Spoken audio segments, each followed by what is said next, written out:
What if the greatest secret on Earth wasn't hidden among the stars, but buried beneath our feet for billions of years? What if we never discovered it? We just accidentally woke it up. Before we dive into today's story, I want to give a massive thank you to Jeff Anon and so many others who suggested this incredible premise. Your ideas keep this channel alive, and I'm constantly blown away by your creativity. If you have story ideas you'd like to see brought to life, drop them in the comments below. Now, let's descend into the zone of silence and uncover what should have stayed buried. Part 1. The Fall, July 11, 1970. The desert doesn't forgive mistakes. Lieutenant Colonel Raymond Voss learned that truth the hard way as his boots hit the scorched earth of northern Mexico, 50 miles south of the Texas border. The air shimmered with heat, warping the horizon into a liquid mirage. Around him, the Mapami Desert stretched in every direction, endless, hostile, and utterly silent. Too silent. "Colonel, we've got the coordinates locked," said Sergeant Hayes, squinting at a handheld GPS unit that looked absurdly modern against the ancient landscape. 2 clicks northwest. But sir, the locals are already talking. Word travels fast out here. Voss nodded, adjusting the brim of his cap against the brutal sun. They'd landed 3 helicopters 20 minutes ago, 2 Hueys and a Chinook, ostensibly for a routine recovery operation after an Athena RTV missile went off course during a test launch from Green River, Utah. The official story was clean: malfunction, trajectory error, harmless debris scattered across uninhabited desert. The truth was considerably more complicated. "Get the perimeter established," Voss ordered. "No locals inside 500 meters. Tell them it's radiation protocol. And Hayes? Sir? Make sure the science team stays close. Whatever we're pulling out of that crater, I want it documented, catalogued, and on a transport back to Los Alamos before sunset." Hayes saluted and jogged toward the waiting convoy. Voss turned his attention to the plume of dark smoke rising from the northwest, the impact site. According to telemetry, the Athena missile had carried standard test payloads, inert warheads, atmospheric sensors, nothing exotic. But 3 separate tracking stations had registered an anomaly in the final 30 seconds before impact. A second object. Something had been travelling alongside the missile, matching its trajectory with impossible precision, before both slammed into the desert floor at terminal velocity. Voss had read the classified brief twice during the flight from Kirtland Air Force Base. He still didn't believe it. Satellites didn't just appear out of nowhere, and they certainly didn't manoeuvre without propulsion signatures. 20 minutes later, he stood at the edge of the crater. It was wrong.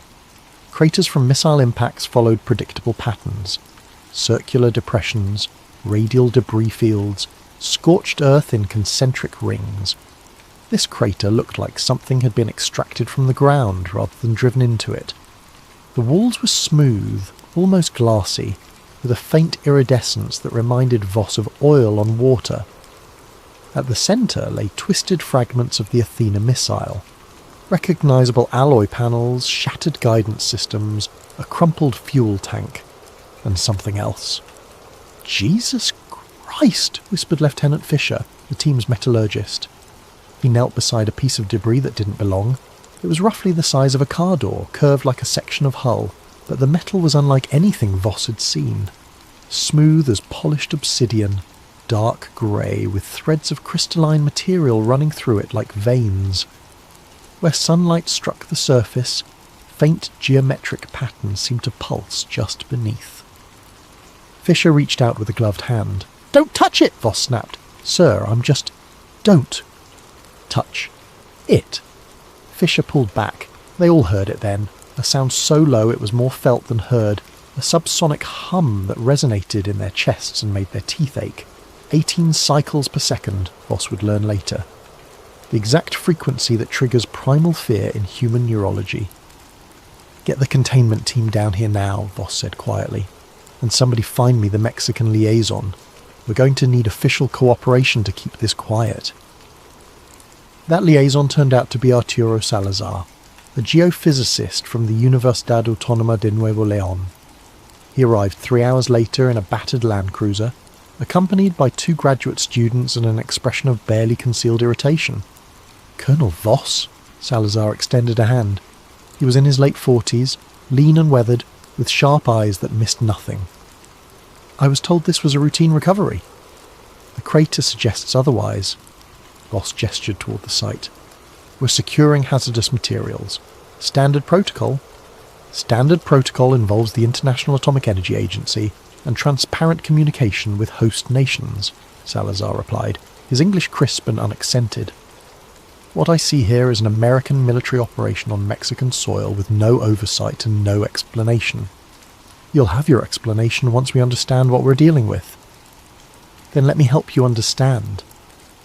Salazar shouldered past Voss and descended into the crater before anyone could stop him. He knelt beside the strange metallic debris, studying it with the focused intensity of a man who'd spent his career reading secrets from rock and soil. He didn't touch it. He didn't need to. "This isn't from your missile," he said finally. "What makes you say that?" Salazar pointed to the crystalline veins threading through the metal. "See these structures? They're not manufactured. They're grown. Dendritic formations consistent with slow crystallization over geological timescales. And the base metal," he leaned closer, "nickel-iron matrix, but the grain structure is wrong. Too regular. Too perfect." "Meaning?" "Meaning this is either the most sophisticated manufacturing process ever developed, or it's not manufactured at all." Salazar looked up at Voss. "Where did your missile actually come from, Colonel?" "Utah." "No, I mean what was it carrying?" Voss hesitated. The brief had been explicit. Total information security. But standing in that impossible crater, watching the Mexican scientist piece together conclusions that matched his own worst suspicions, he made a calculation. "According to radar, nothing," Voss admitted, but according to 3 separate tracking stations, something was travelling in formation with the Athena for the last 30 seconds of flight. Salazar stood slowly, brushing dust from his knees. "Then you've made a very significant discovery, Colonel. And if you're smart, you'll let me help you understand it before someone else does." They worked through the afternoon, carefully extracting fragments of the anomalous debris. Each piece hummed with that same subsonic frequency, and each piece displayed properties that violated basic materials science. The metal was room temperature despite sitting in direct desert sun. It was non-magnetic, yet compasses spun wildly within 10 meters. And when Fisher finally ran a spectrographic analysis, his hands trembled as he showed Voss the results. "Sir, the isotope ratios don't match anything in our database. Not Russian, not Chinese, not even theoretical experimental alloys." "So where did it come from?" Fisher met his eyes. "I don't know. But Colonel, the decay signatures suggest an age of at least 3 billion years." The words hung in the superheated air. "That's impossible," Voss said automatically. "Yes, sir, it is." By sunset, they'd loaded 17 fragments onto the Chinook, each piece secured in lead-lined cases despite showing no radioactivity. Voss posted armed guards around the perimeter and ordered the crater filled and graded by morning. Official story: recovered missile components, minor fuel contamination, area cleared. But Arturo Salazar had already pocketed a small fragment, no larger than his thumb, while Voss's team focused on the larger pieces. He'd seen the fear in the colonel's eyes, heard the tremor in Fisher's voice. Whatever this was, the Americans would classify it, bury it, and deny it ever existed. Salazar was a scientist. He believed in evidence. 2 days later, he delivered the fragment to a colleague at the Instituto Tecnológico in Monterrey with a simple request: full isotopic analysis, crystallographic structure, and complete discretion. The results came back on July 19, 1970. Composition: nickel-iron lattice with embedded crystalline silicon structures. Radiometric dating: 3.2 billion years, plus or minus 50 million. Crystalline symmetry: unknown. Not hexagonal, not cubic. Something else, something impossible. The lab technician who processed the sample noted one final detail in her report. When exposed to electromagnetic fields, the crystalline structures appeared to grow. extending microscopic filaments through the surrounding metal like roots seeking soil. On July 21st, the Monterey laboratory suffered a catastrophic electrical fire. The building was a total loss. All samples and records were destroyed. On July 23rd, Arturo Salazar boarded a small commercial flight from Monterey to Durango. The plane never arrived. Official cause: engine failure over mountainous terrain. No survivors. Wreckage recovered after a 3-day search showed clear signs of mechanical failure, a fractured fuel line, possibly due to improper maintenance. Colonel Voss received the news while reviewing preliminary reports at Los Alamos. He read the accident summary twice, then locked it in his safe alongside the growing file labelled Project Echo Dust. He didn't believe in coincidences, not anymore. Part 2. The Pattern. April 2024. Mara Delaney discovered the impossible on a Tuesday afternoon, buried in a dataset that should have been routine.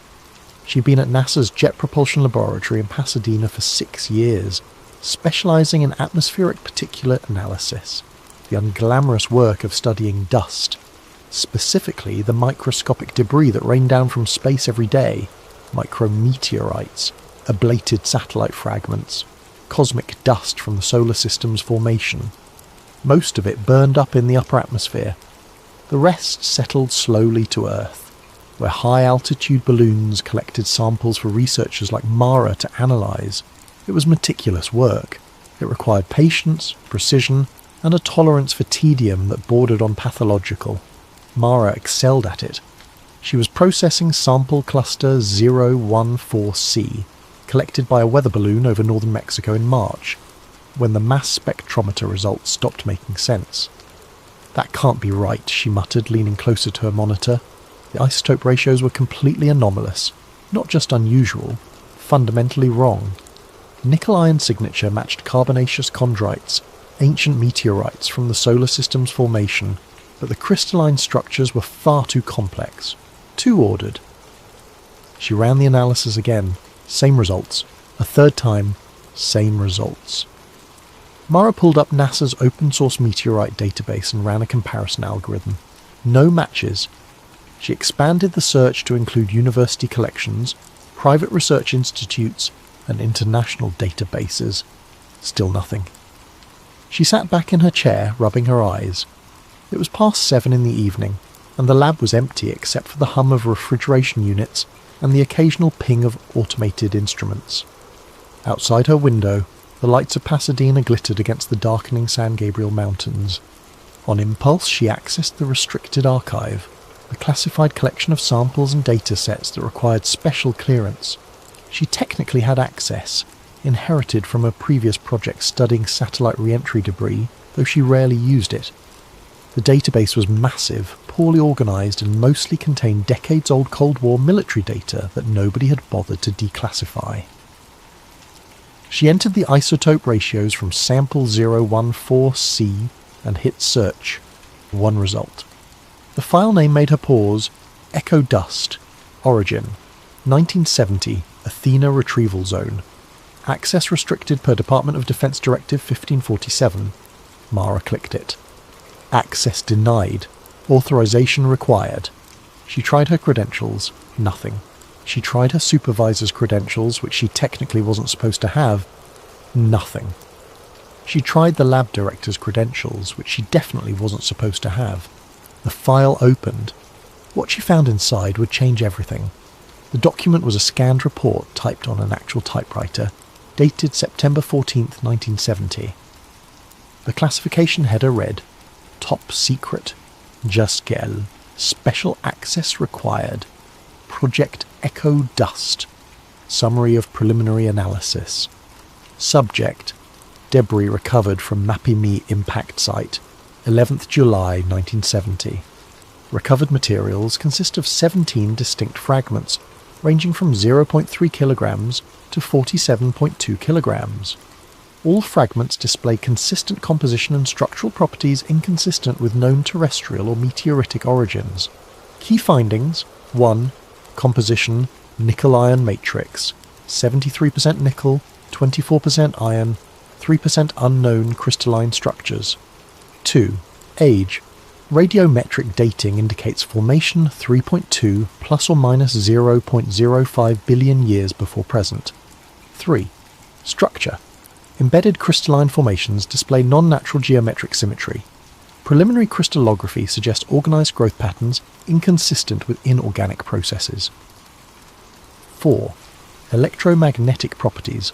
All fragments emit low-frequency electromagnetic radiation in VLF range, 18 Hz baseline with periodic modulation. Frequency correlates with ambient geomagnetic field strength. 5. Anomalous behaviour. When subjected to varying electromagnetic fields, crystalline structures demonstrate apparent growth. Rate of growth, approximately 0.03 mm per hour under laboratory conditions. Growth ceases when EM field is removed. Recommendation: continue analysis under Level 4 containment protocols. Minimise personnel exposure. Monitor for behavioural or psychological effects related to VLF radiation exposure. Mara read the report 3 times. Each time her hands shook a little more. Growth. The thing had grown. She scrolled through attached documents, dozens of them, spanning from 1970 to 1982. Lab reports, incident summaries, personnel evaluations. Each one added another layer of impossibility. In March 1971, researchers noted that the fragments appeared to communicate with each other. When separated by more than 50 metres, they fell silent. When brought together, the 18 Hz frequency strengthened and developed complex modulation patterns. In August 1972, a technician reported hearing voices near the containment chamber.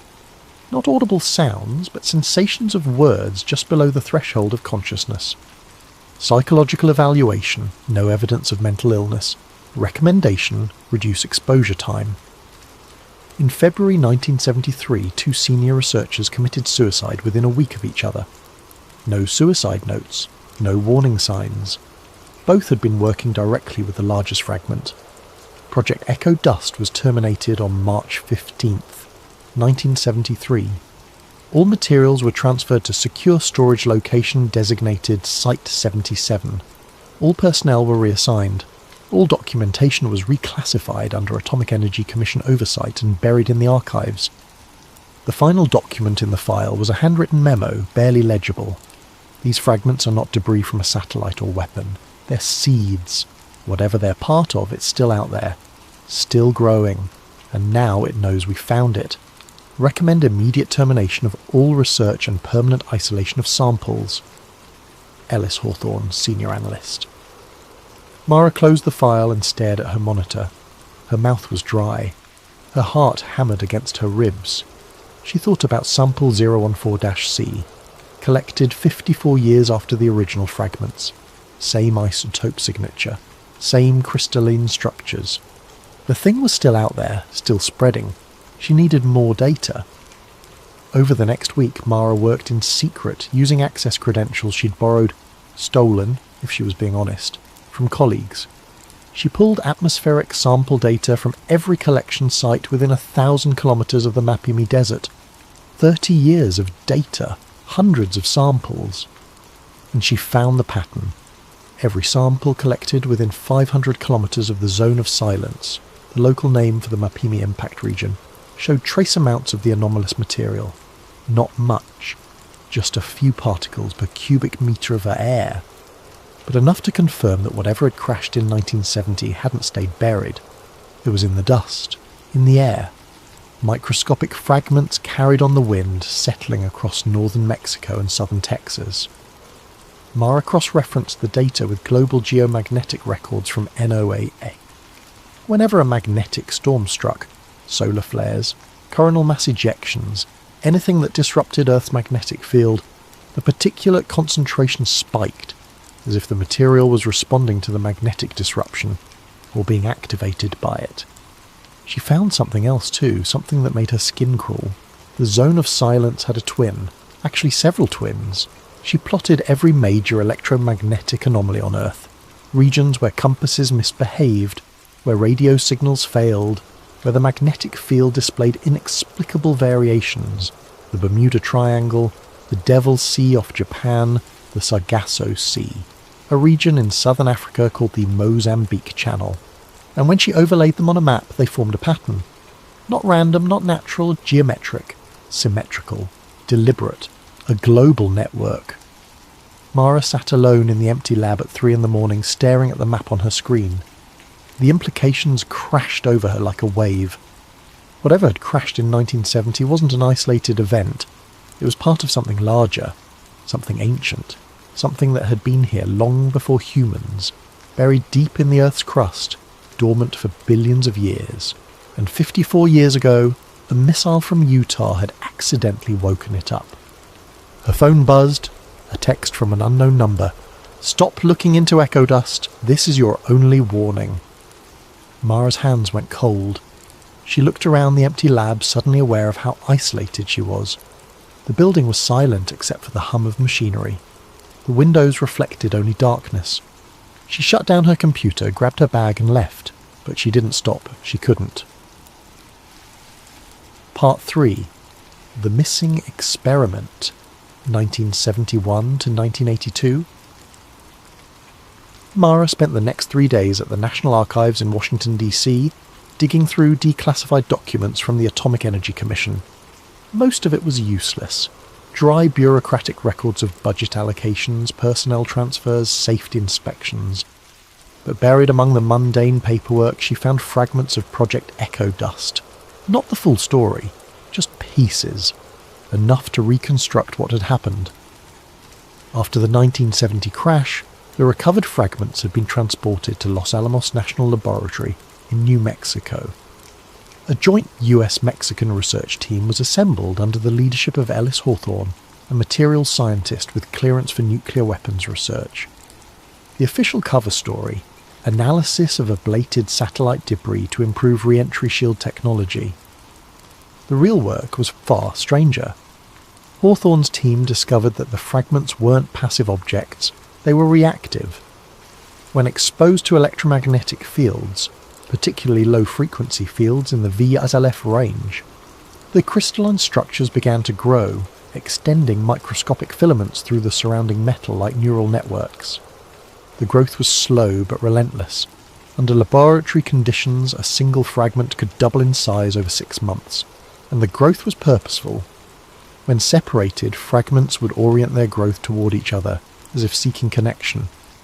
When brought together, they would fuse seamlessly, their crystalline structures interweaving until the boundary between them disappeared.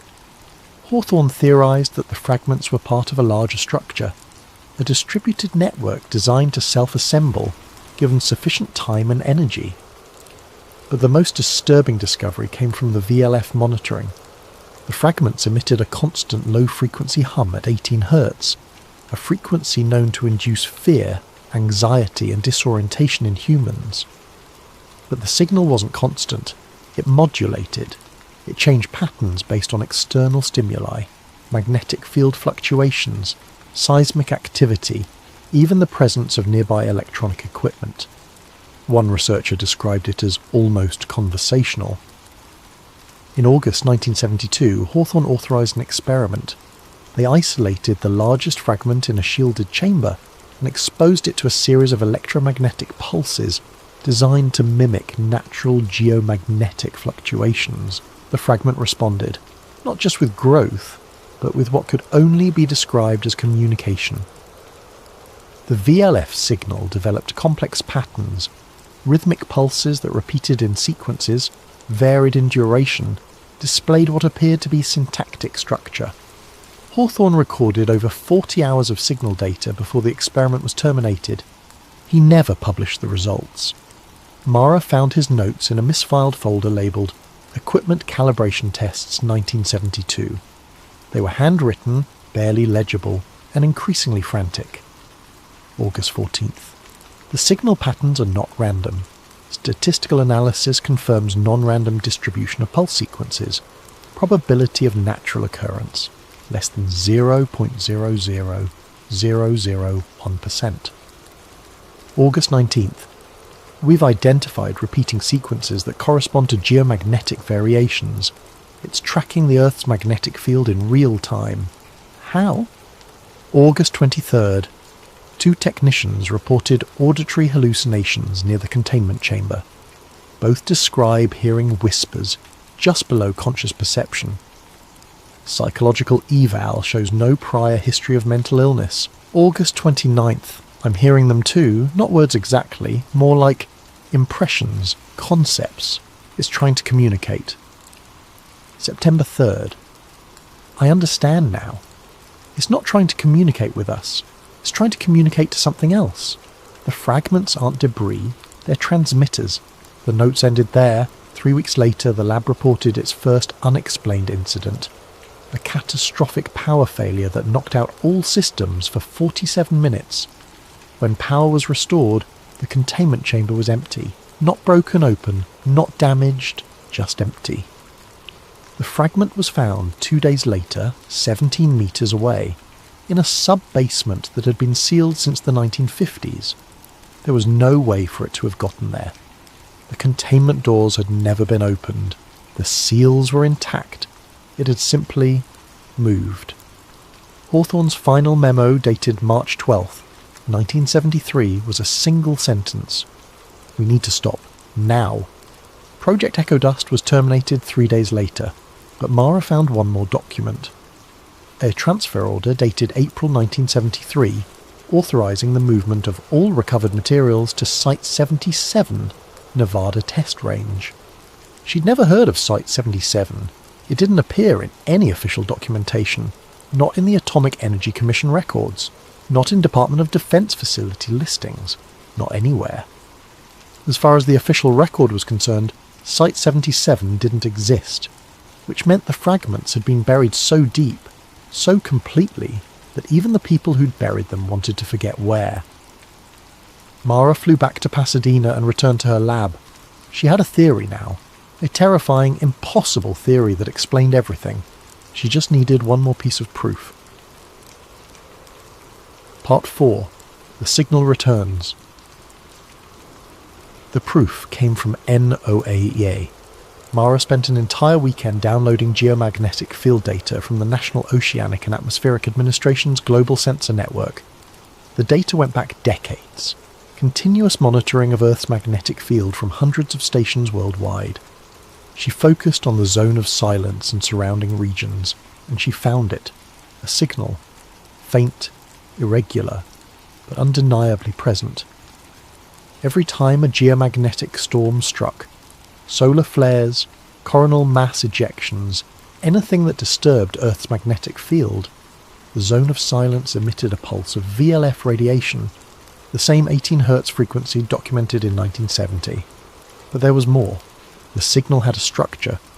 Mara fed it through pattern recognition algorithms designed to detect artificial signals in radio astronomy data. The same tools SETI used to search for extraterrestrial intelligence. The results came back positive. Non-random, intentional, repeating, and the signal was growing stronger. In 1975, the pulses occurred only during major geomagnetic storms, perhaps once or twice a year. By 1990, they occurred monthly. By 2010, weekly. Now in 2024, they occurred daily. Whatever was buried beneath the zone of silence was waking up. Mara plotted the signal sources on a map. The zone of silence was the epicenter, but secondary signals appeared from the other electromagnetic anomaly zones she'd identified. The Bermuda Triangle, the Devil's Sea, the Mozambique Channel. They were all active now, all synchronized.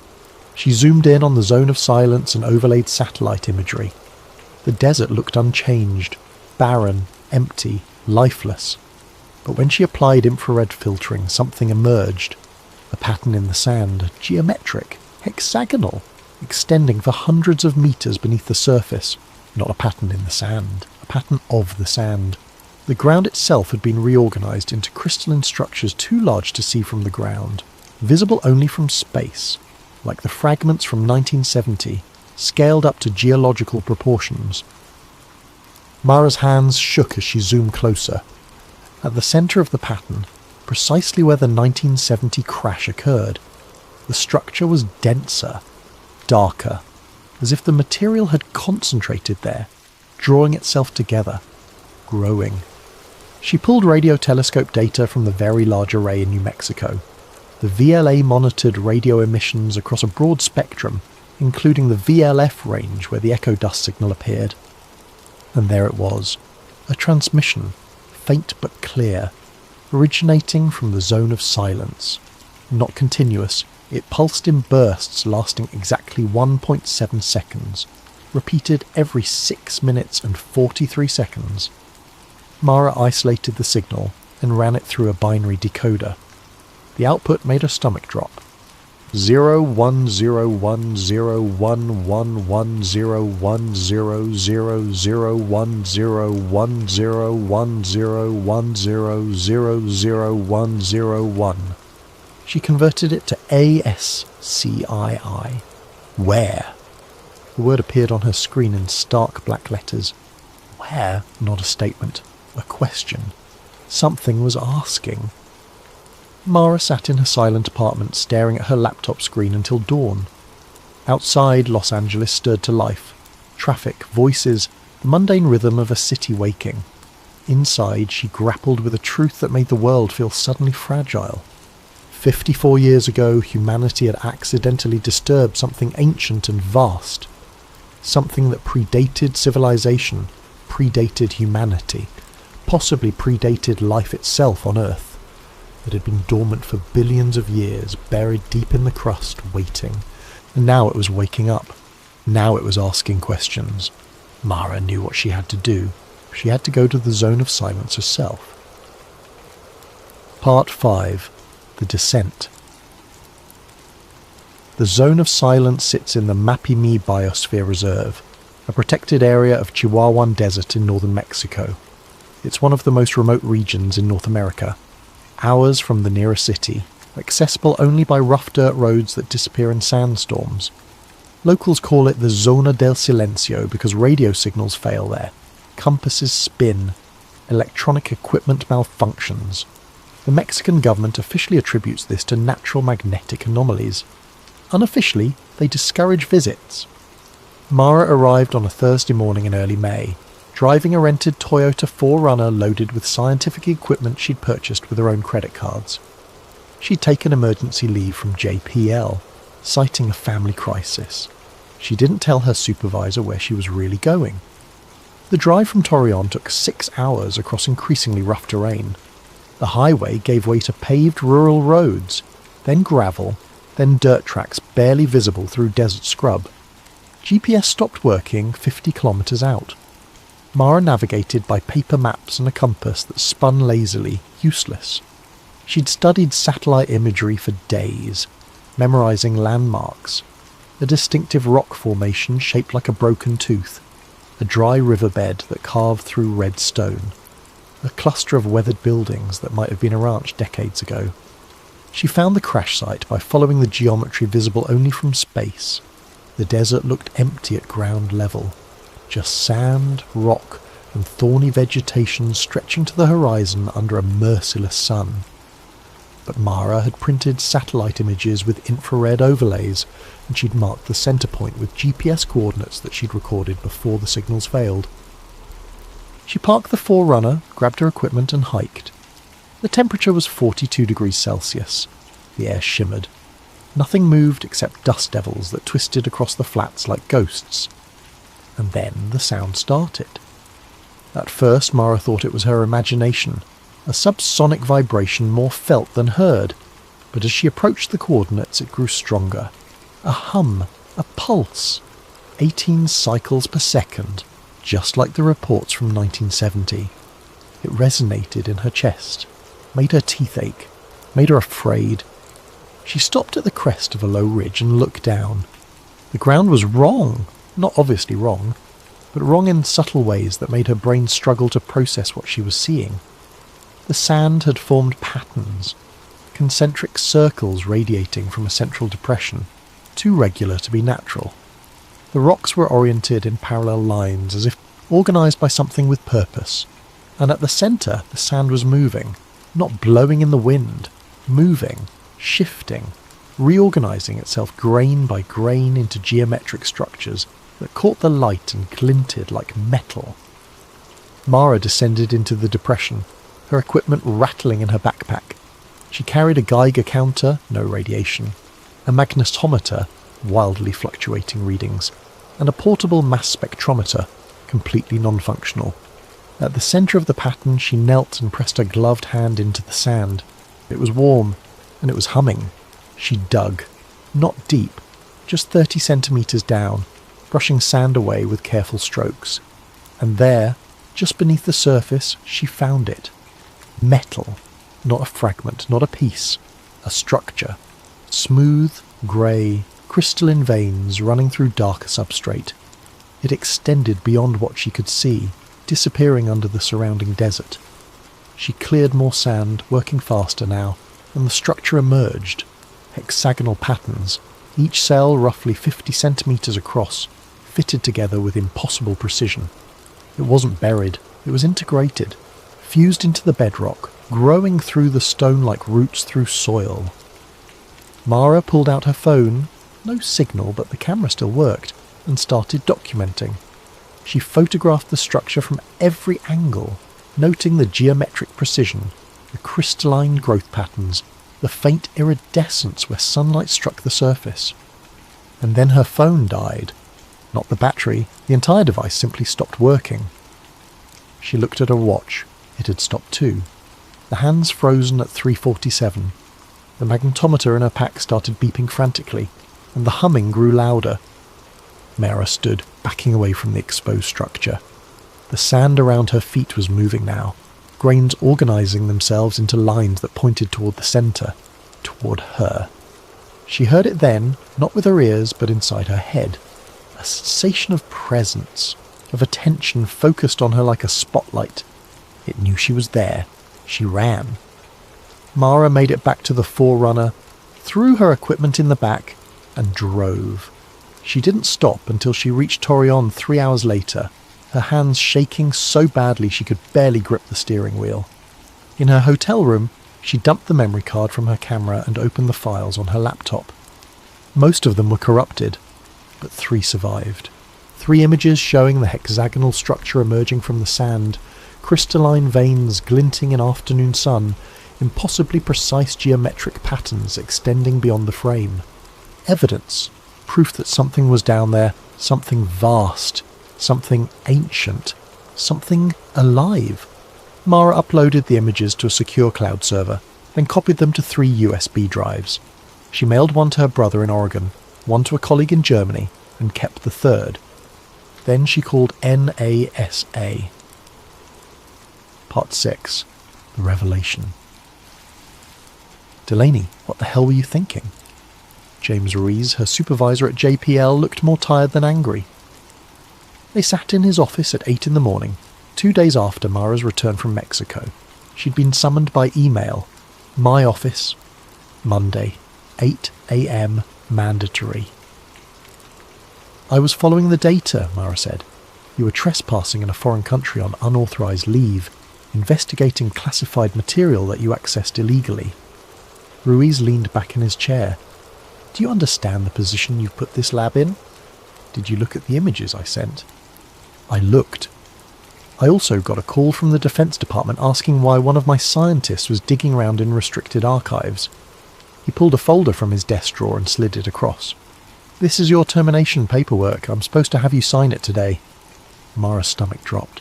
James dash. I'm not going to do that. Not yet. Ruiz stood and walked to his window looking out over the JPL campus. But you need to stop. Whatever you think you found, it's above our pay grade. Way above. It's not above anyone's pay grade, Mara said quietly. It's bigger than security clearances and classified files. Something is buried under that desert, and it's been growing for 50 years. Maybe longer. Maybe billions of years. And we accidentally woke it up. Ruiz turned. You sound paranoid. I sound right. He studied her for a long moment. What do you want me to do, Mara? Let me present my findings, internally, just to the atmospheric science team. If they think I'm crazy, I'll resign. But if they see what I see, then what? We publish. We go public? Ruiz shook his head. That's not how this works. If what you found is real, there are protocols, channels. Ways of handling this that don't involve rogue scientists and international incidents. The protocols failed 50 years ago, Mara said. They found this thing in 1970, studied it, realised it was dangerous and buried it. And now it's waking up. The signal is getting stronger every day. Ruiz was silent for a long time. Finally he sighed. I'll give you 1 week. Compile everything you have. Every data point, every analysis, every image. Make it bulletproof. Then we'll decide together what to do with it. Thank you. Don't thank me yet. And Mara. No more trips to Mexico. She nodded, but they both knew she was lying. That night Mara couldn't sleep. She sat at her kitchen table reviewing data until her eyes burned. The signal pattern from the zone of silence. The growth rate of the atmospheric particulates. The geographic distribution of electromagnetic anomalies. And then she saw it. The pattern she'd been missing. She pulled up a global map and plotted every major electromagnetic anomaly on Earth. Not just the obvious ones, the Bermuda Triangle, the Devil's Sea, the Zone of Silence, but every location where compasses misbehaved, where radio signals failed, where the magnetic field showed unexplained variations. 47 locations worldwide. When she connected them, they formed a network, a geometric lattice that covered the entire planet, with nodes positioned at mathematically precise intervals. The same hexagonal structure she'd found in the Mexican desert, scaled up to planetary size. Earth wasn't just hosting these structures. Earth was the structure, the rocks, the iron core, the magnetic field itself. All of it, billions of years of geological history, might have been influenced, shaped, grown by this ancient metallic organism that had seeded itself in the planet's crust before life even began. Humanity hadn't evolved on Earth. Humanity had evolved inside something else. Mara's phone rang, making her jump. Unknown number. She almost didn't answer. Then she did. Hello? Mara Delaney? A woman's voice, calm and professional. Who is this? My name is Dr. Carmen Vasquez. I worked with Arturo Salazar in 1970. I need to meet with you. Tonight. It's urgent. Mara's pulse quickened. Salazar died in a plane crash. That's what they wanted everyone to believe. Meet me at the Griffith Observatory parking lot in 1 hour. Come alone. And bring your data. The line went dead. Mara knew it was probably a trap. She went anyway. Griffith Observatory sat on the southern slope of Mount Hollywood, overlooking Los Angeles. At night the city spread below like a circuit board, millions of lights arranged in patterns that mimicked the hexagonal networks Mara had been studying. She parked and waited. Her phone showed 11:47 p.m. A figure emerged from the shadows, a woman in her late 70s, grey hair pulled back, moving with surprising agility. Mara Delaney, you said you knew Arturo Salazar. I was his graduate student in 1970. I was with him when he collected the fragment from the crash site. Carmen sat on the bench beside her, looking out over the city. He didn't die in that plane crash. He went into hiding after the Monterey lab burned down. He knew they were coming for him. Who? The people who've been managing this situation for 50 years. The ones who decided the world couldn't handle the truth. Carmen pulled a weathered notebook from her bag. Arturo spent the rest of his life studying that fragment. He died in 2003, but before he did, he asked me to find someone who could finish his work. Someone brave enough to look at the evidence and not look away. She handed Mara the notebook. The pages were filled with diagrams, calculations, spectroscopic analyses, and theories. Brilliant, terrifying theories about what the fragments represented. He called it the substrate, Carmen said quietly. A metallic organism that seeded itself in Earth's crust 4 billion years ago, before the first cells evolved. It's been dormant all this time, growing so slowly that geological processes buried it kilometers deep. But the 1970 crash, that missile impact, it was like hitting a nerve. It woke something up. The signal, Mara whispered. Not just a signal, a network coming online. Arturo believed the substrate has been monitoring Earth's magnetic field for billions of years, waiting for the right conditions. And now, with all our satellites, radio transmissions, power grids, We've created an electromagnetic environment that's feeding it, making it grow faster. What does it want? Carmen smiled sadly. Arturo spent 30 years trying to answer that question. He never did. But he believed the substrate isn't hostile. It's just waking up, remembering. And the signal? Where? It's not threatening us. It's asking us. Asking where it is. What happened? How much time has passed? 4 billion years, Mara said. That's how much time has passed. Yes, and now it's confused, trying to understand a world that's completely different from the one it knew. Mara looked at the notebook, at Arturo Salazar's careful handwriting documenting 50 years of secret research. What am I supposed to do with this? What Arturo couldn't. Tell the world, not through government channels or classified briefings, but directly. Show them the evidence. Let them decide how to respond. They'll never believe it. They will. Because the signal's getting stronger every day. Soon, everyone will hear it. Mara spent the next 3 days compiling everything. Salazar's research, her atmospheric data, the satellite imagery, the signal recordings. She created a comprehensive report that laid out the evidence in clear, undeniable terms. Then she uploaded it to every major scientific journal, every news organisation, every government agency she could think of. Within hours, her access to NASA systems was revoked. Within a day, federal agents appeared at her apartment, but by then it was too late. The data was out there, spreading, replicating across the internet faster than anyone could contain it.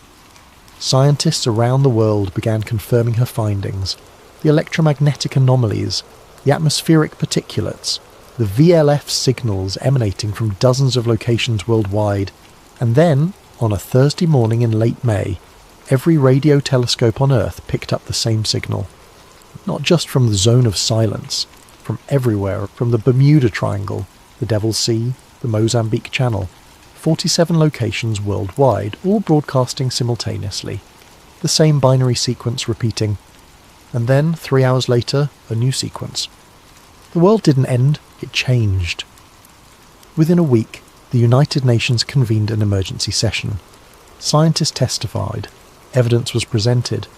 Governments that had spent 50 years hiding the truth were forced to acknowledge it. Yes, something ancient existed beneath Earth's surface. Yes, it was waking up.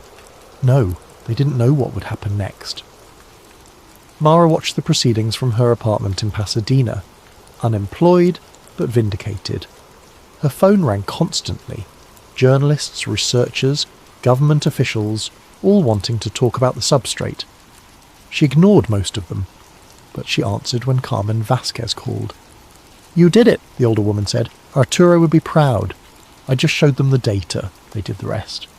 That's all science ever is. Showing people what's really there and trusting them to handle the truth." Mara looked at her laptop where a new email had just arrived.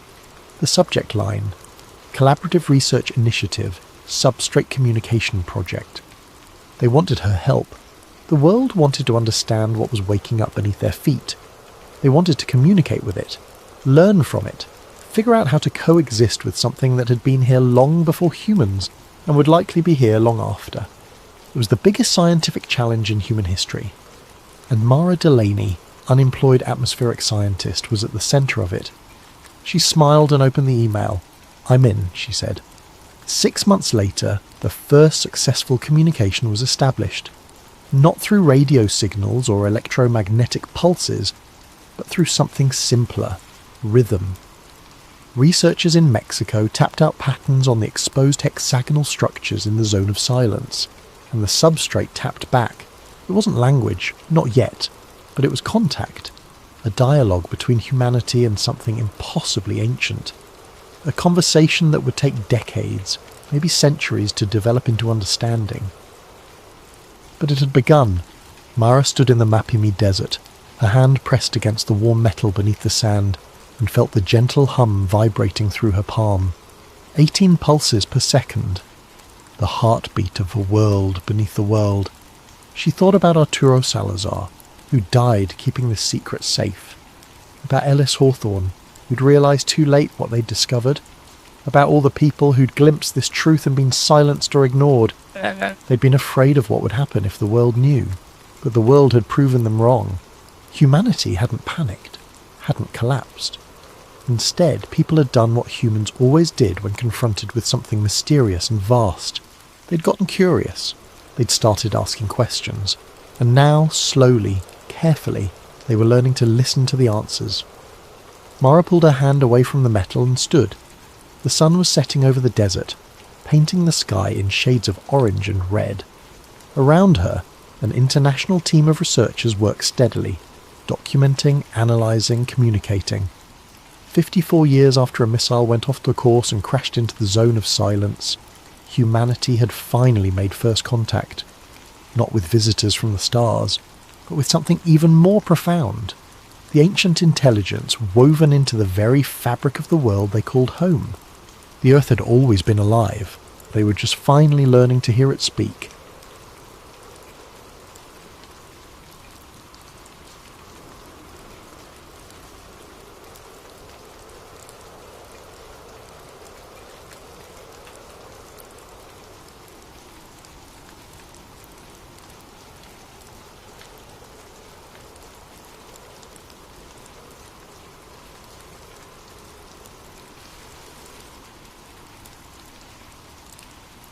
Before we dive into tonight's story, I want to give a thank you to Don Welsh for this incredible video suggestion.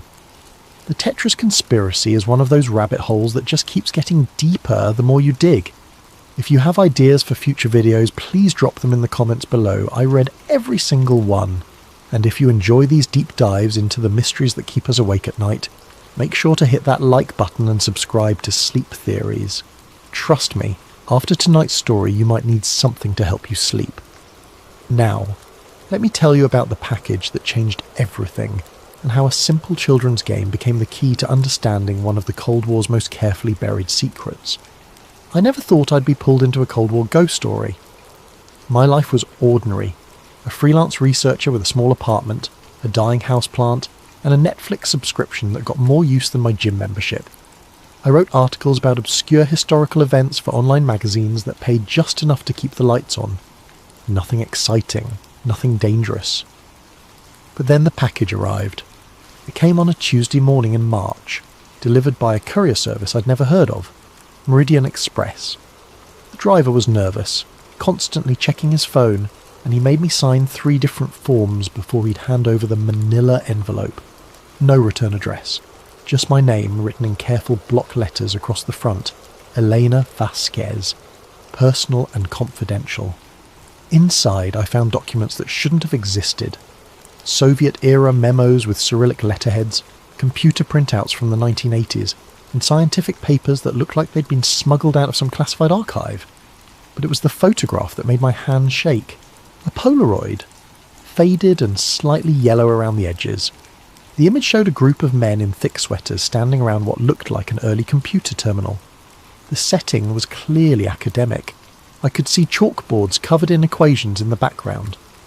But there, in the corner of the photo, was a little girl with pigtails playing with building blocks on the floor. The little girl was me, and the man kneeling beside me, showing me how to stack the coloured blocks, was someone I'd never seen before in my life. According to the handwritten note on the back of the photo, Vladimir Pokilko, Moscow Computer Center, 1987.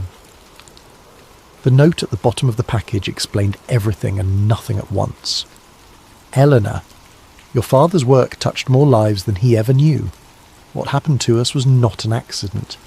The game was never just a game.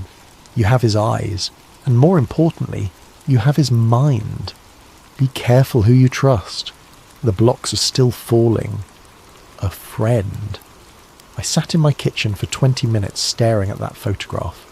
My father, Dr. Miguel Vasquez, had been a computer scientist who'd worked on early artificial intelligence research in the late 1980s. He died when I was 12, a heart attack, sudden and unexpected. But I remembered him telling me stories about his work, about trips to conferences where brilliant minds from around the world shared their discoveries. One story in particular came flooding back. He'd told me about a simple game that had captured the imagination of everyone who played it. 7 shapes, falling from the sky, fitting together like pieces of an impossible puzzle. The most beautiful thing about mathematics, he'd said, is that even chaos follows patterns. That game proves it. He'd been talking about Tetris. I'd never connected those childhood stories to the global phenomenon Tetris became. But as I looked at that photograph, as I saw myself playing with blocks while Vladimir Pokhilko watched, I realised I hadn't stumbled into this mystery. I'd been born into it. The package wasn't a random delivery, it was an inheritance. And according to what I was about to discover, it was also a death sentence. The first thing I learned about Tetris was that everything I thought I knew was wrong. Most people believe the story goes like this. In 1984, a Russian programmer named Alexei Pajitnov created a simple puzzle game while working at the Moscow Academy of Sciences. The game was so addictive that it spread through the Soviet Union like wildfire, eventually making its way to the West, where it became one of the most successful video games of all time. A beautiful story of creativity triumphing over Cold War tensions, but my father's notebooks told a different story. I found them 3 days after receiving the package, hidden in a storage unit I'd inherited but never bothered to visit. Box after box of research papers, computer printouts, and handwritten journals that my father had apparently been keeping secret for years.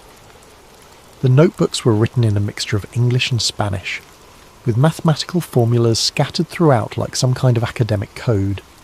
The entry that changed everything was dated October 15th, 1987. The Moscow conference was more productive than expected. Met with Pokhilko's team today. Their work on pattern recognition is fascinating but disturbing. The game they've developed, they call it Tetris from the Greek tetra meaning 4, shows remarkable potential for cognitive conditioning. The subjects who play for extended periods exhibit measurable changes in brainwave patterns. Pokhilko believes they've accidentally created a form of technological hypnosis. The entry continued. Showed Elena the coloured blocks today while we were in Moscow. She was so young, so innocent. She didn't understand that she was playing with the building blocks of something that could reshape human consciousness. None of us did. We thought we were just studying games. We had no idea we were creating weapons. I read that passage 5 times before it sank in. My father hadn't just been a conference attendee in Moscow. He'd been part of the team that helped develop Tetris, and according to his notes, they'd discovered something that terrified them. The game was changing people's minds. The phenomenon was subtle at first. Players would report seeing the falling blocks when they closed their eyes. They'd dream about the game. They'd find themselves mentally rotating objects in daily life, trying to make them fit together like Tetris pieces. Researchers dubbed it the Tetris effect, and initially everyone thought it was harmless, just the brain's way of processing repetitive visual information. But my father's notes suggested something much more sinister. The Tetris effect wasn't just visual persistence. It was cognitive rewiring. Players were being conditioned to think in patterns, to seek order from chaos, to derive satisfaction from solving problems that had been specifically designed to trigger dopamine release. In other words, Tetris was a mind control experiment disguised as entertainment. My father's final entry about the Moscow project was dated November the 3rd, 1987. Had to leave the conference early. Pokhilko pulled me aside yesterday, said things were getting dangerous. The KGB has taken interest in our research. They don't see Tetris as a game. They see it as a tool for psychological manipulation. Military applications, civilian control. I'm bringing Elena home tomorrow. Some discoveries are too dangerous to pursue. That was the last mention of Tetris in my father's notebooks for over a decade, but I knew the story didn't end there. Because if it had, I never would have received that package. Someone wanted me to know what really happened to Tetris. More importantly, they wanted me to understand what had happened to the people who'd helped create it. And as I was about to discover, very few of those people were still alive. Robert Maxwell died on November 5th, 1991, but the circumstances of his death were so bizarre that conspiracy theorists are still debating them today. The media mogul and publisher was found floating in the Atlantic Ocean near the Canary Islands, having apparently fallen overboard from his luxury yacht, the Lady Ghislaine. Some called it suicide, others suspected murder. but almost nobody connected his death to a simple puzzle game. Almost nobody. Among my father's papers, I found a folder labelled Maxwell Correspondence 1990 to 1991. Inside were photocopies of letters that revealed a side of Robert Maxwell's business empire that had never made it into the history books. Maxwell hadn't just been interested in newspapers and publishing. He'd been deeply involved in the international licensing of Soviet software, including games. The letter that caught my attention was dated March 18th, 1991. Dear Dr. Vasquez, I hope this letter finds you well. As discussed during our meeting in London, I remain very interested in the psychological applications you and your Moscow colleagues discovered. The commercial success of the game has exceeded all projections, but I believe we've only scratched the surface of its potential. The pharmaceutical applications alone could be worth billions. Please reconsider your decision to withdraw from the project. Some opportunities only come once in a lifetime. R. Maxwell. Pharmaceutical applications? I read the letter 3 times, trying to understand what Maxwell could have meant. Then I found my father's reply, dated March 25th, 1991. Robert, I've made my position clear. The research we conducted in Moscow was preliminary and potentially dangerous. The cognitive effects we observed in test subjects were concerning enough to warrant ceasing all experiments. I will not be party to any attempt to weaponize this technology, regardless of the financial incentives involved. Please do not contact me about this matter again. Miguel Vasquez. But Maxwell did contact him again. The folder contained 7 more letters, each one increasingly desperate, increasingly threatening. Maxwell's final letter, dated October the 30th, 1991, just 6 days before his death, was the most chilling. Miguel, you're making a mistake that will cost both of us dearly. The people I represent are not patient. They invested heavily in this project based on the promise of the Moscow research. If you continue to refuse cooperation, I cannot guarantee your safety or that of your family. This is not a threat. It's a warning. There are forces at work here that neither of us fully understands. R.M. 6 days later, Robert Maxwell was dead. The official investigation concluded that Maxwell had either committed suicide or suffered an accidental fall from his yacht. But investigators found several unusual details that never made it into the public record. Maxwell's personal safe had been emptied before his death, and several £1 million had been transferred from his accounts to shell companies in Eastern Europe. More importantly, his yacht's security cameras had been mysteriously disabled during the exact time frame of his disappearance. I might have dismissed these coincidences if I hadn't found one more document in my father's files. The newspaper clipping from the London Times, dated November the 7th, 1991. Someone had highlighted a single paragraph buried deep in the article about Maxwell's death. Among Maxwell's personal effects recovered from the yacht were several computer disks labelled Project Tetris, and a notebook containing what appeared to be psychological research notes. These items have been turned over to British intelligence for investigation. Project Tetris. My father had never mentioned any project by that name, but the connection was obvious.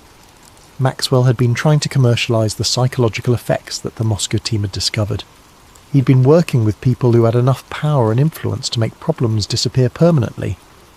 And when Maxwell tried to back out, or perhaps demanded too much money, those same people had made him disappear too. The question that kept me awake at night was simple. If they were willing to kill Robert Maxwell, one of the most powerful media moguls in the world, what would they do to the researchers who'd actually created the technology? I was about to find out.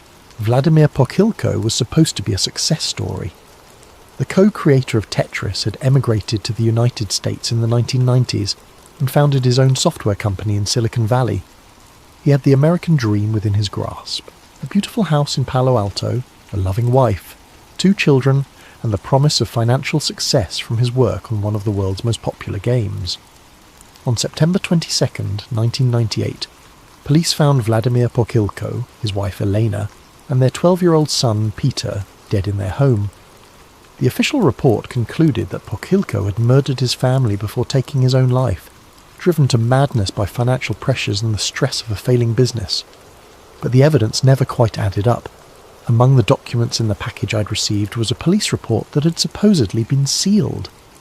The details painted a picture that was much more complex and disturbing than the official story suggested. Pochilko had been found with multiple stab wounds, which was unusual for a suicide. His wife and son showed signs of struggle, but there was no evidence that Pochilko had been physically capable of overpowering both of them. Most importantly, neighbours reported seeing unfamiliar cars in the area during the days leading up to the deaths.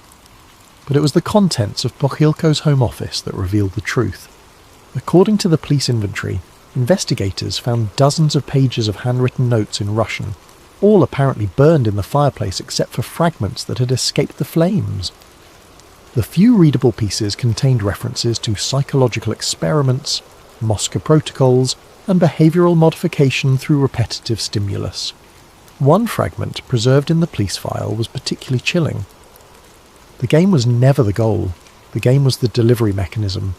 We created the perfect Trojan horse, entertainment that reprograms the mind through voluntary participation. But they want to weaponize it, to use it for purposes we never intended. I've tried to stop them, but... The note ended there, torn and partially burned. The package I'd received contained something the police had never seen. A recording of Vladimir Pochilko's last phone call, made just hours before his death. The audio quality was poor, full of static and background noise, but Pochilko's voice was unmistakable. He was speaking to someone who wasn't responding, perhaps leaving a voicemail message. If you're listening to this, it means they've found me. I've tried to warn everyone who was part of the original research, but most of them are already gone. Maxwell was just the beginning. They're systematically eliminating everyone who knows the truth about what we created. Static filled the recording for several seconds before Pochilko's voice returned, more urgent now.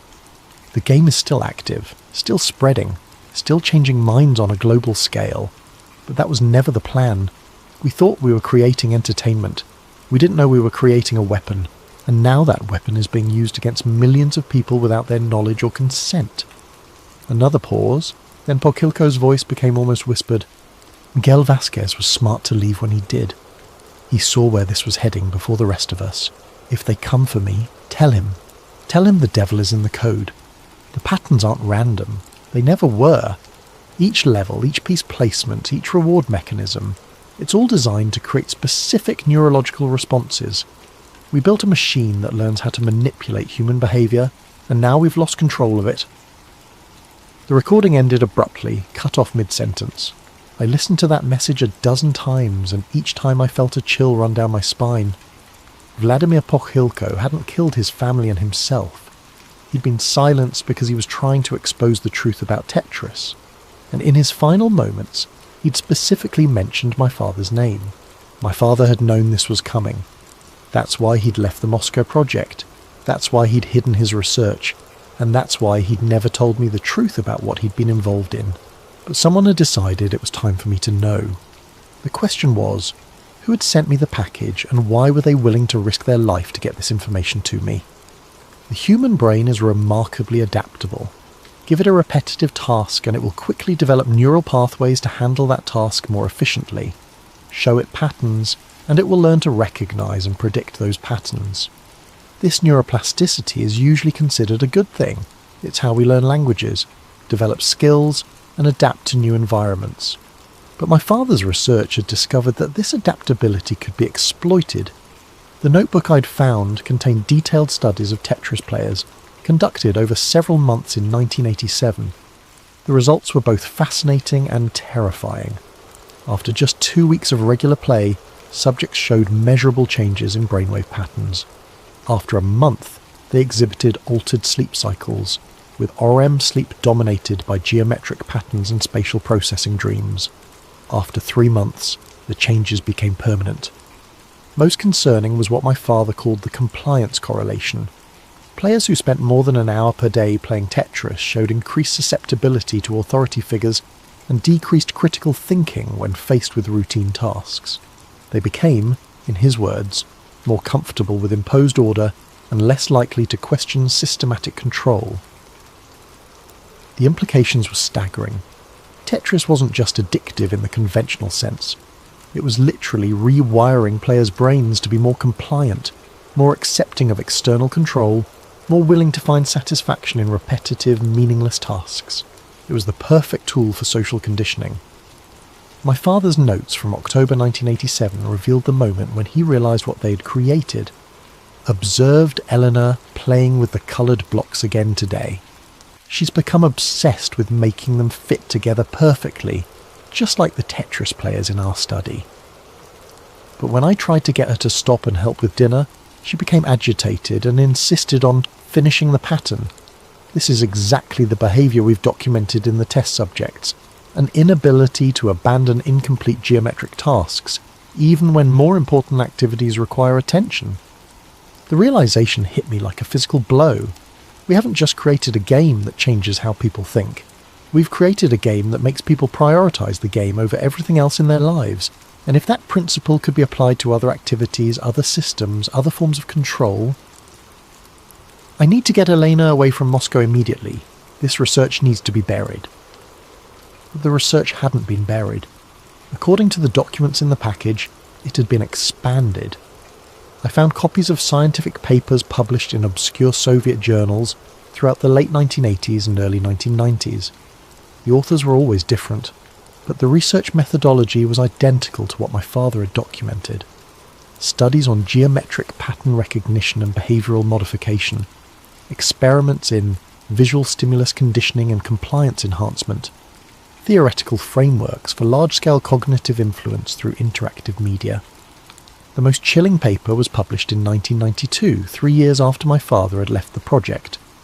The title was innocuous: Applications of Repetitive Visual Stimulus in Educational Software Design. But the content described a systematic program to embed Tetris-like elements into everything from children's learning games to employee training programs. The authors had figured out how to weaponize the Tetris effect, and they were deploying it everywhere. I started paying attention to the games my friends played, the apps on their phones, the casual entertainment they consumed during breaks at work. The patterns were everywhere once I knew how to look for them. Falling objects that needed to be arranged, repetitive tasks that provided small rewards at regular intervals, visual stimuli designed to trigger the same neurological responses that my father's team had first documented in Moscow. We weren't just playing games, we were being programmed. The most disturbing part was how voluntary it all seemed. Nobody was forcing people to play these games. In fact, people paid money for the privilege of having their minds reshaped. They carried the programming devices in their pockets, installed the conditioning software on their home computers, and spent hours each day voluntarily submitting to psychological manipulation. And they enjoyed it. My father had tried to stop this from happening, but he'd been just one researcher against a system that had recognised the incredible potential of what they'd discovered. The people behind Project Tetris hadn't just created a game, they'd created a blueprint for controlling human behaviour on a global scale. But there was one thing I still didn't understand. If the technology was so powerful and so widespread, why were the original researchers being killed? Why not just buy their silence with money and success? The answer, I realised, was simple. The researchers knew too much about how the system worked, and more importantly, they knew how to turn it off. Death has a way of following certain kinds of knowledge. The deeper I dug into the history of Tetris and its creators, the more bodies I found scattered across 3 decades. It started with the obvious cases, Robert Maxwell and Vladimir Pokilko, but the pattern extended far beyond the famous names. Dr. Alexei Gerasimov, one of the original Moscow researchers, died in a car accident in 1994. Professor Marina Volkov, who had studied the psychological effects of geometric puzzles, succumbed to a sudden illness in 1996. Viktor Briabrin, who helped program the first version of Tetris, was found dead in his apartment from an apparent gas leak in 2001. Each death had a plausible explanation. Car accidents happen, people get sick, gas leaks occur. But when I mapped out the timeline and cross-referenced it with the documents in the package, a clear pattern emerged. Everyone who had intimate knowledge of the psychological research behind Tetris was dying at a rate that defied statistical probability. The folder labelled Casualty Report contained obituaries, newspaper clippings and death certificates for 47 individuals connected to the original Moscow project or its subsequent developments. 47 people, dead over the course of 20 years, with an average age of death significantly lower than the general population. But it was the method of elimination that revealed the true sophistication of whoever was behind this. No obvious assassinations, no suspicious murders that would attract media attention. Just a steady stream of accidents, illnesses and suicides that could be explained away individually but formed an unmistakable pattern when viewed collectively. My father had been scheduled to die in 1999, according to a handwritten list I found tucked into one of the folders. His name was crossed out with a note: Natural causes, heart attack 1991, no further action required. He'd escaped the systematic elimination by dying of natural causes before they could get to him. The irony was bitter. My father's weak heart had probably saved his life by ending it, before his knowledge became too dangerous to ignore. But I was still alive, and according to the documents, I'd inherited not just my father's research, but also his place on their list. The package had been sent to me by someone who signed themselves only as Deep Throat, an obvious reference to the Watergate informant. But their identity wasn't as important as their warning. Elena, by now you understand what your father was involved in. What you may not realise is that the project never ended. Tetris was just the beginning. The technology has evolved, been refined and deployed on a scale your father never could have imagined. Every social media app, every casual game, every productivity program contains elements of the original Moscow research. Humanity is being systematically conditioned for compliance, and most people don't even realise it's happening. The original researchers are being eliminated not because they might expose the project, but because they know how to reverse its effects. Your father's notebooks contain algorithms that could potentially deprogram the conditioning, but only if someone with the right knowledge could implement them. That's why they want you dead. Not for what you know, but for what you might be able to do with what you know. You have a choice to make. You can destroy the research, disappear, and hope they leave you alone. Or you can finish what your father started and try to give humanity back its free will. But understand this. Once you make that choice, there's no going back. They will hunt you to the ends of the earth, rather than risk losing control of the system they've spent decades building.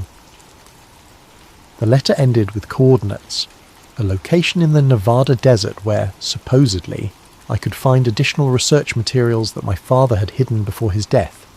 But first, I needed to understand something that had been nagging at me since I'd started this investigation. If the original Tetris researchers were so dangerous, why was Alexei Pajitnov, the game's creator, still alive and successful? He was living openly in the United States, had been for years, and had even worked for major companies like Microsoft. How had he escaped the fate that had claimed so many others? Alexei Pajitnov was not hard to find. Unlike the other Tetris researchers who had died mysterious deaths or disappeared entirely, the game's creator maintained a public profile. He gave interviews, attended gaming conventions, and had even been inducted into various halls of fame for his contribution to the video game industry. Getting him to talk about the Moscow research, however, proved nearly impossible.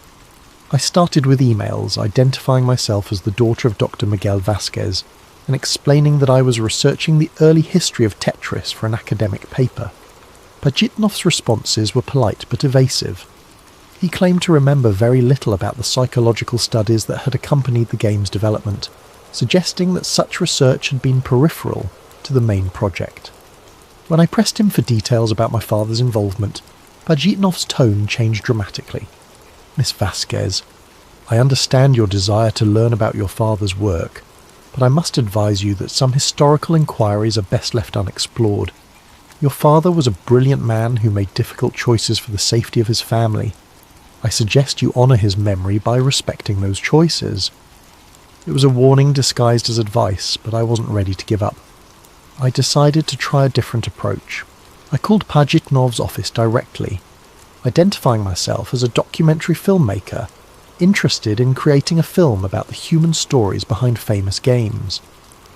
His assistant scheduled a phone interview for the following week. When I finally got Pajitnov on the phone, I started with innocent questions about the creative process, the technical challenges of early game development, the excitement of seeing his creation become globally popular. He was engaging and enthusiastic, clearly comfortable discussing these aspects of Tetris history. Then I mentioned my father's name. The silence on the other end of the line stretched for nearly 30 seconds. When Pajitnov finally spoke, his voice was barely above a whisper. "Miguel Vasquez, I haven't heard that name in... How did you say you were connected to him?" "He was my father. He died when I was 12, but I've been going through his research notes and found extensive documentation of the Moscow project, including his work with you on the psychological effects of geometric pattern games." Another long pause. Then, "Your father was a good man, a careful man. He understood the implications of our research better than most of us did." "What implications? What exactly did you discover?" "Miss Vasquez, I think perhaps we should not continue this conversation over the telephone. If you are truly interested in understanding your father's work, you should know that there are people who would prefer that such understanding remain limited." I pushed harder. "People like the ones who killed Vladimir Pokilko, the ones who eliminated Robert Maxwell." The line went dead. I tried calling back immediately, but Pajitnov's office said he was no longer available and would not be scheduling any further interviews. My emails went unanswered. Within 48 hours, it was as if Alexei Pajitnov had completely disappeared from public life. But 3 days later, I received a package with no return address. Inside was a single sheet of paper with a handwritten message. "Your father saved my life by warning me to cooperate. I chose survival over resistance, and that choice has haunted me for 30 years. I cannot undo what we created, but I can give you the tools your father developed to fight it. The coordinates your mystery correspondent provided are real. Go to Nevada, find the bunker, but understand that once you open that door, they will know you are no longer just investigating. You are actively opposing them. Choose carefully. AP."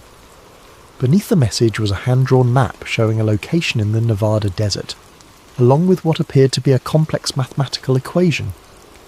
I stared at that map for hours, knowing that following it would probably be the last free choice I'd ever make. Because once I crossed that line from researcher to active resistance, I would become a target that they couldn't ignore. But I also knew that I'd already crossed the point of no return the moment I opened that first package. They were already watching me, already planning my elimination. The only question was whether I would go quietly, like most of the other researchers, or whether I would try to finish what my father had started. The answer was obvious. I booked a flight to Las Vegas and rented a car with 4-wheel drive. It was time to find my father's final gift to humanity. The Nevada desert is a perfect place to hide secrets. Miles of empty wasteland, scorching heat during the day, freezing cold at night, and enough radiation from decades of nuclear testing to make even experienced explorers think twice about venturing off the main roads.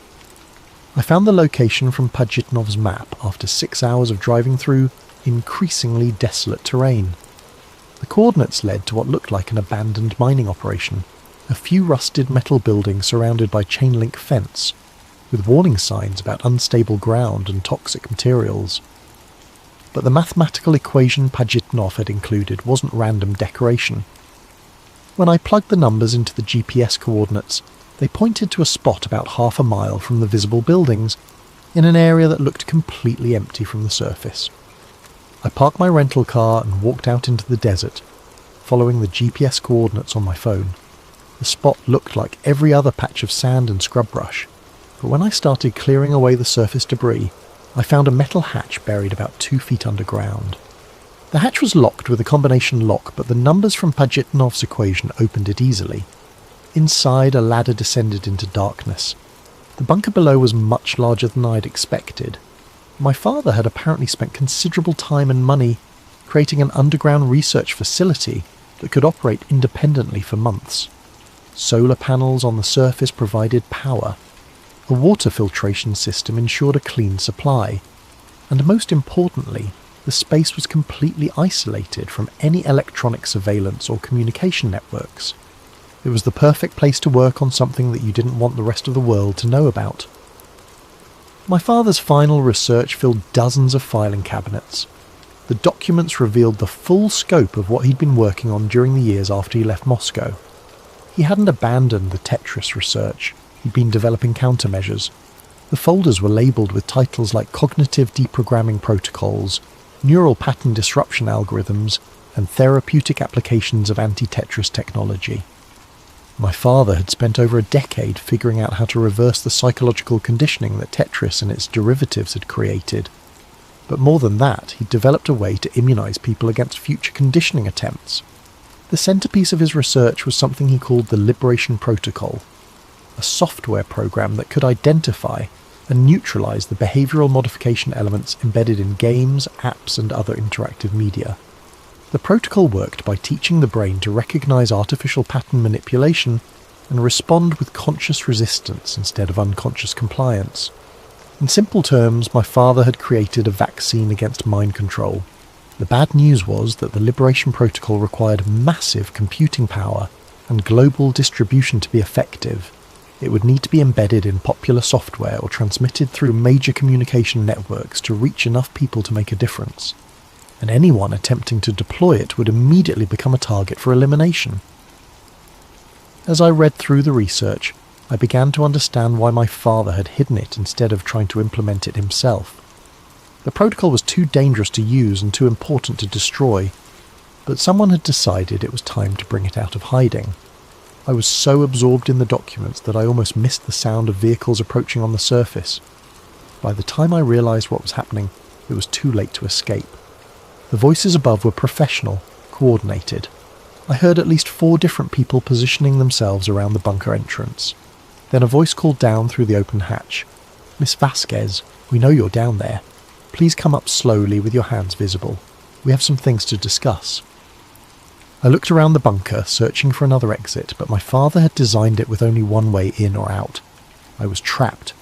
But as I gathered up the most important documents and prepared to face whatever was waiting for me on the surface, I realised something that gave me hope. They hadn't killed me on sight. That meant they needed something from me. And as long as they needed me alive, I had leverage. The question was, would I be smart enough to use it? The men waiting for me on the surface were not what I'd expected. No black suits, no obvious weapons, no intimidating vehicles. Just 4 people in casual outdoor gear standing next to a couple of dusty SUVs that could have belonged to any group of desert hikers. The woman who had called down to me was perhaps 50 years old, with greying hair and the kind of weathered face that suggested she'd spent considerable time in harsh environments. She smiled as I climbed out of the bunker, but it was the smile of someone who held all the cards. "Dr. Elena Vasquez, I presume. I'm Director Catherine Blackwood, and these are my colleagues. We've been looking forward to meeting you for quite some time. Let me guess, you're here to eliminate me like you did Vladimir Pokhilko and the others." Blackwood shook her head. "Actually, we're here to offer you a job." That was not what I'd been expecting. I stood there in the Nevada sand, holding a folder full of my father's research, trying to process what she'd just said. A job? Your father was brilliant, but he was also stubborn. He refused to see the bigger picture of what we were trying to accomplish. We're hoping you'll be more pragmatic. Blackwood gestured toward the SUVs. "Why don't we get out of the sun while we talk? I think once you understand what's really happening, you'll realise we're on the same side." I didn't have much choice. I climbed into the air-conditioned vehicle, and Blackwood began explaining something that was even more disturbing than anything I'd discovered in my father's files. The Tetris project hadn't been a Soviet mind control experiment. It had been a joint operation between intelligence agencies from multiple countries, designed to study and eventually control the psychological effects of mass media and interactive entertainment. The Cold War was just theatre, Blackwood continued as we drove away from the bunker. The real cooperation was happening behind the scenes, between scientists and intelligence agencies who understood that the future of human control wouldn't be through military force or political oppression. It would be through voluntary psychological conditioning. She opened a tablet and showed me documents that made my father's research look primitive by comparison.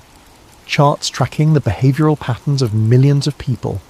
algorithms that could predict and influence individual decision-making with frightening accuracy. Maps showing the global deployment of conditioning technology through everything from social media platforms to educational software. Tetris was our proof of concept. We proved that people would voluntarily participate in their own psychological conditioning if the experience was packaged as entertainment. But that was just the beginning. We've now embedded these principles into every aspect of digital life. I stared at the data flowing across her screen. You're talking about billions of people. Exactly. And it's working beautifully. Crime rates are down, political extremism is manageable, social unrest is rare. People are more compliant, more productive, more satisfied with routine existence. We've created a more peaceful world by turning people into programmable robots. Blackwood's expression hardened slightly.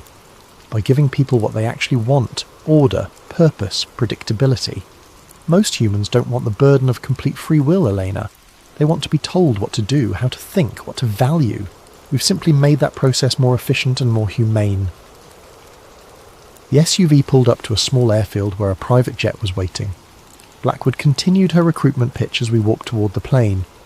Your father developed countermeasures to our conditioning protocols, but he never understood that those countermeasures would cause more harm than good. Imagine if we suddenly removed all the psychological frameworks that keep society stable. Imagine billions of people suddenly experiencing complete cognitive freedom after decades of guided thinking. The chaos would be unprecedented. She was right, and I knew it. My father's liberation protocol wouldn't just free people from conditioning, it would strip away the mental structures that many people relied on for basic functioning. The cure might be worse than the disease. So why do you need me? I asked. Because the old researchers kept developing resistance. They couldn't accept that humanity needed guidance. We had to retire them. But we still need someone who understands the original research, someone who can help us refine the conditioning protocols to be even more effective and more humane. And if I refuse? Blackwood smiled, that cold smile again. Then you'll join your father's colleagues. But I don't think you'll refuse. You're a scientist, Elena. You understand data, and the data clearly shows that our way works. As we boarded the plane, I realised that Blackwood was offering me something that none of the other researchers had been given. A choice between cooperation and elimination. But it wasn't really a choice at all. Either I helped them perfect their system of mass psychological control, or I died. But there was a third option that Blackwood hadn't considered. The flight took us to a research facility somewhere in the mountains of Colorado. A massive complex hidden in what appeared to be a legitimate pharmaceutical company. Blackwood gave me a tour that revealed the true scope of their operation. Hundreds of researchers working on different aspects of what they called cognitive architecture management. Psychologists studying optimal conditioning patterns, programmers developing new delivery mechanisms, neuroscientists mapping the exact brain regions affected by different types of media manipulation, and in the centre of it all, a room full of servers running something called the Global Influence Engine, a system that monitored and adjusted the behavioural conditioning elements embedded in popular software in real time, based on the psychological responses of millions of users worldwide. We can influence the mood of entire populations, Blackwood explained as we watched technicians adjusting parameters on massive displays. Reduce anxiety during economic uncertainty, increase compliance during political transitions, even modify consumer behaviour to prevent market instabilities. It's the most sophisticated system of social management ever created. And nobody knows it exists. That's the beauty of it. People believe they're making free choices, when in reality they're responding to psychological cues we've carefully embedded in their environment. They're happier, more stable and more productive. Everyone wins. Blackwood assigned me an office and a research team, expecting me to begin work on improving their conditioning algorithms. But what she didn't know was that my father had taught me more than just computer science. He'd also taught me how to be patient, how to observe, and how to wait for the right moment to act. For 3 weeks, I played the part of the cooperative new researcher. I attended meetings, reviewed data, and even contributed some minor improvements to their tracking systems. But all the while, I was studying their network architecture, learning how their systems connected to the outside world, and most importantly, figuring out how to deploy my father's liberation protocol through their own distribution channels. The irony was perfect. I could use their global influence system to deliver a worldwide antidote to their psychological conditioning. But I would only get one chance, and if I failed, both the liberation protocol and I would be eliminated permanently. The opportunity came during a system upgrade. For approximately 6 hours, all conditioning algorithms would be offline while technicians installed new hardware. During that window, I would have access to the core servers without any monitoring or automatic countermeasures. I waited until 3 a.m, when the facility was mostly empty except for security guards and a skeleton crew of technicians. Then I made my way to the server room using access codes I'd memorized during my tour. The liberation protocol was stored on an encrypted drive I'd hidden inside a false bottom of my laptop case. As I connected it to the primary server, I thought about my father and all the researchers who died to keep this technology from being misused. The upload would take 45 minutes during which I would be completely vulnerable if anyone discovered what I was doing. But as the progress bar slowly filled, I realized something that made my blood run cold. The upload was proceeding too smoothly. No security alerts, no system resistance, no automatic countermeasures. They had known exactly what I was planning to do.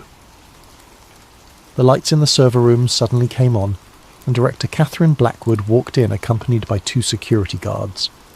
She didn't look surprised or angry. She looked satisfied. "Right on schedule," she said, checking her watch. 43 minutes into the upload, just as our behavioural models predicted. I stared at her, my hand still on the keyboard. "You knew?" "Of course we knew.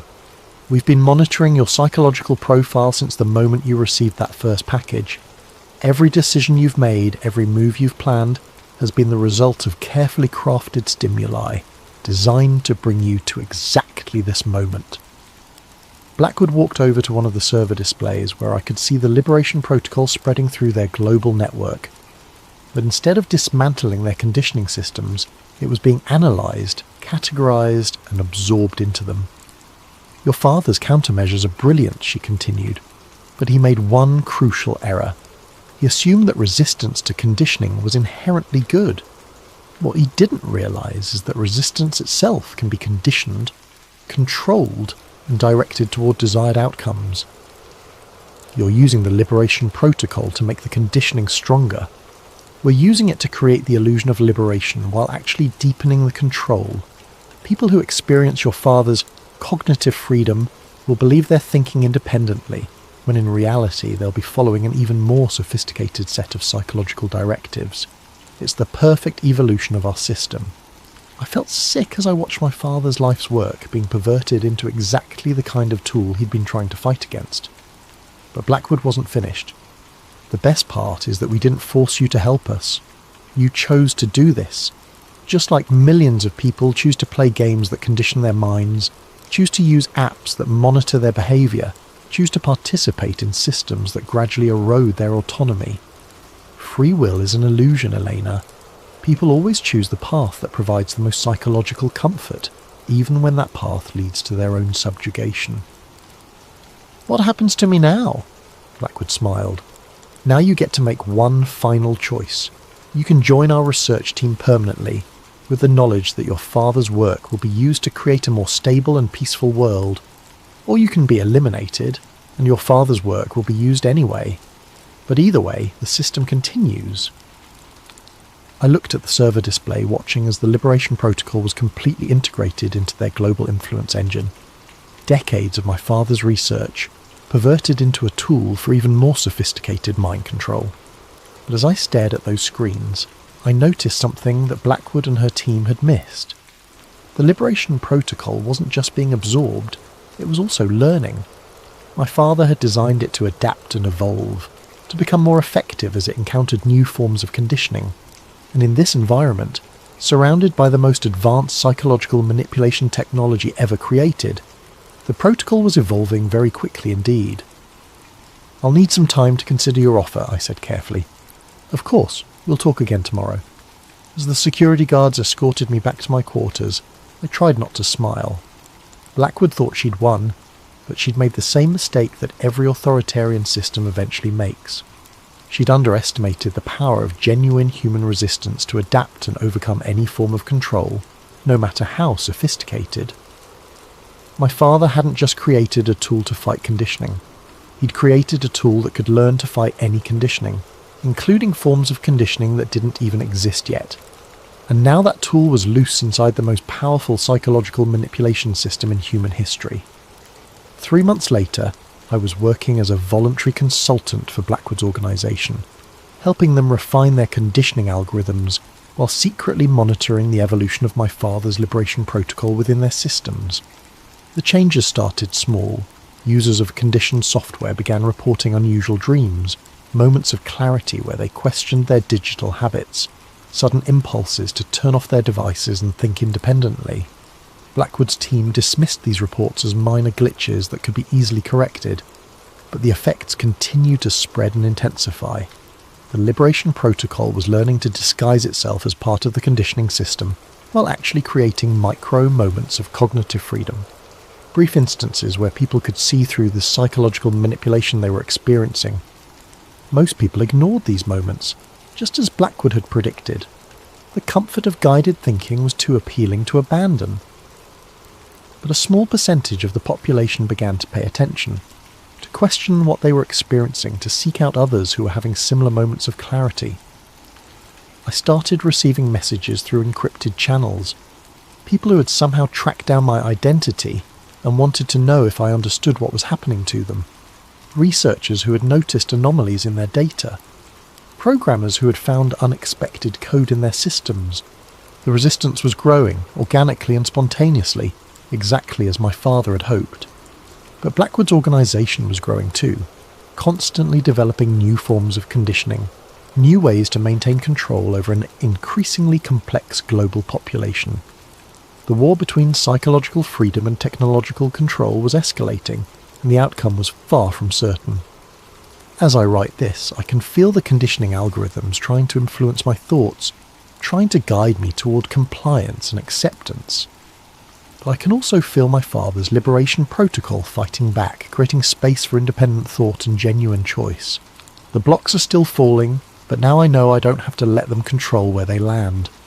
The game is far from over, and for the first time since this all began, I believe we have a chance to win. But that's a story for another time, because some puzzles take more than one lifetime to solve, and some battles have to be fought by each generation in their own way. The question isn't whether humanity will remain free, it's whether we'll choose to be free. And that choice ultimately can't be conditioned or controlled by any system, no matter how sophisticated. It can only be made by individuals, one person at a time, one moment of clarity at a time, one act of resistance at a time. The real Tetris effect isn't about seeing falling blocks when you close your eyes. It's about recognizing the patterns that others try to impose on your mind and choosing to create your own instead.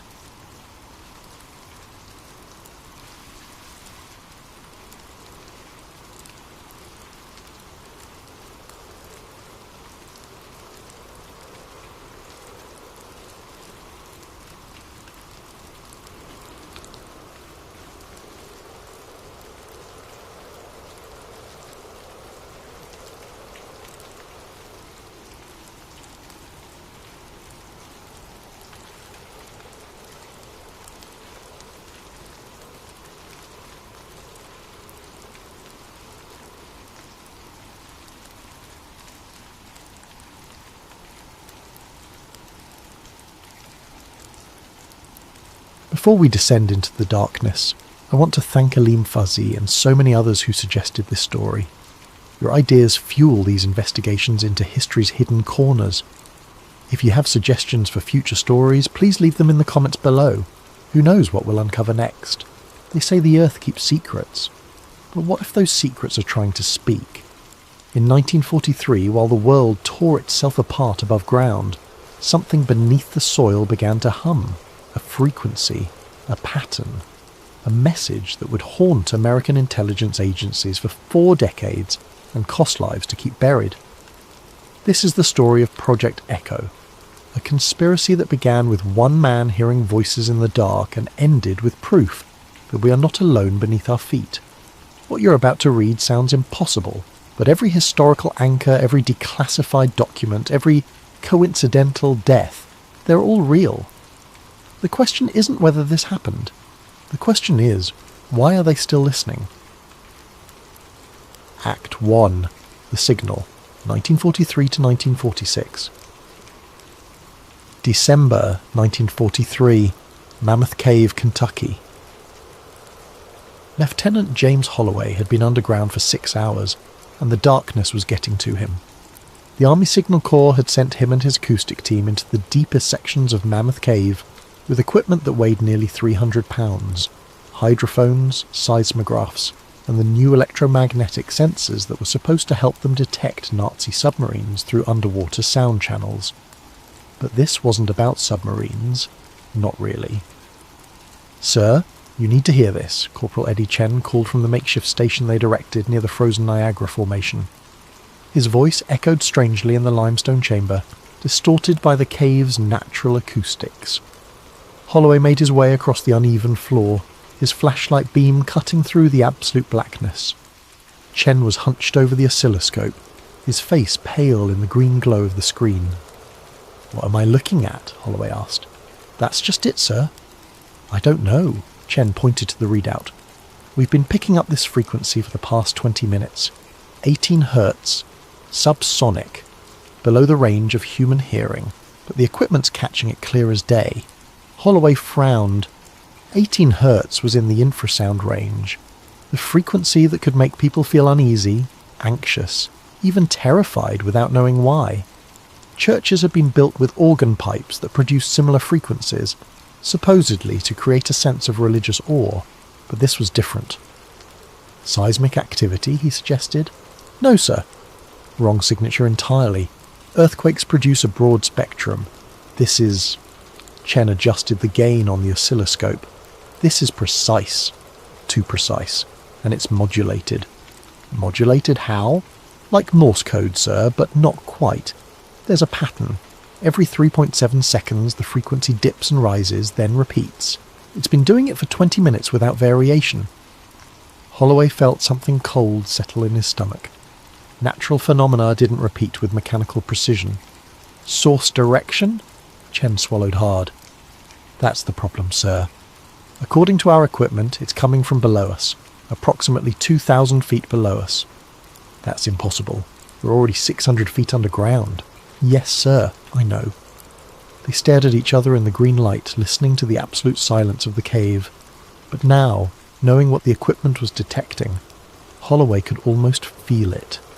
A pressure in his chest, a vibration at the edge of perception.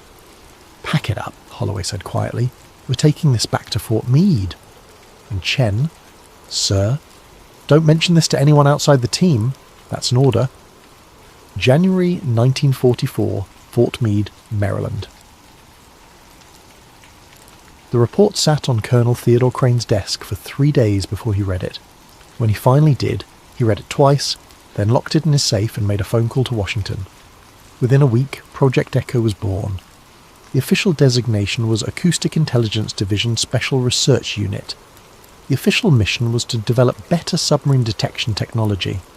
The unofficial mission was to figure out what the hell was making that sound beneath Kentucky, and whether the Germans had somehow built an installation under American soil. Crane assembled a team: geologists, physicists, acoustic engineers, and one very unusual consultant, a machinist from Pennsylvania named Richard Sharp Shaver.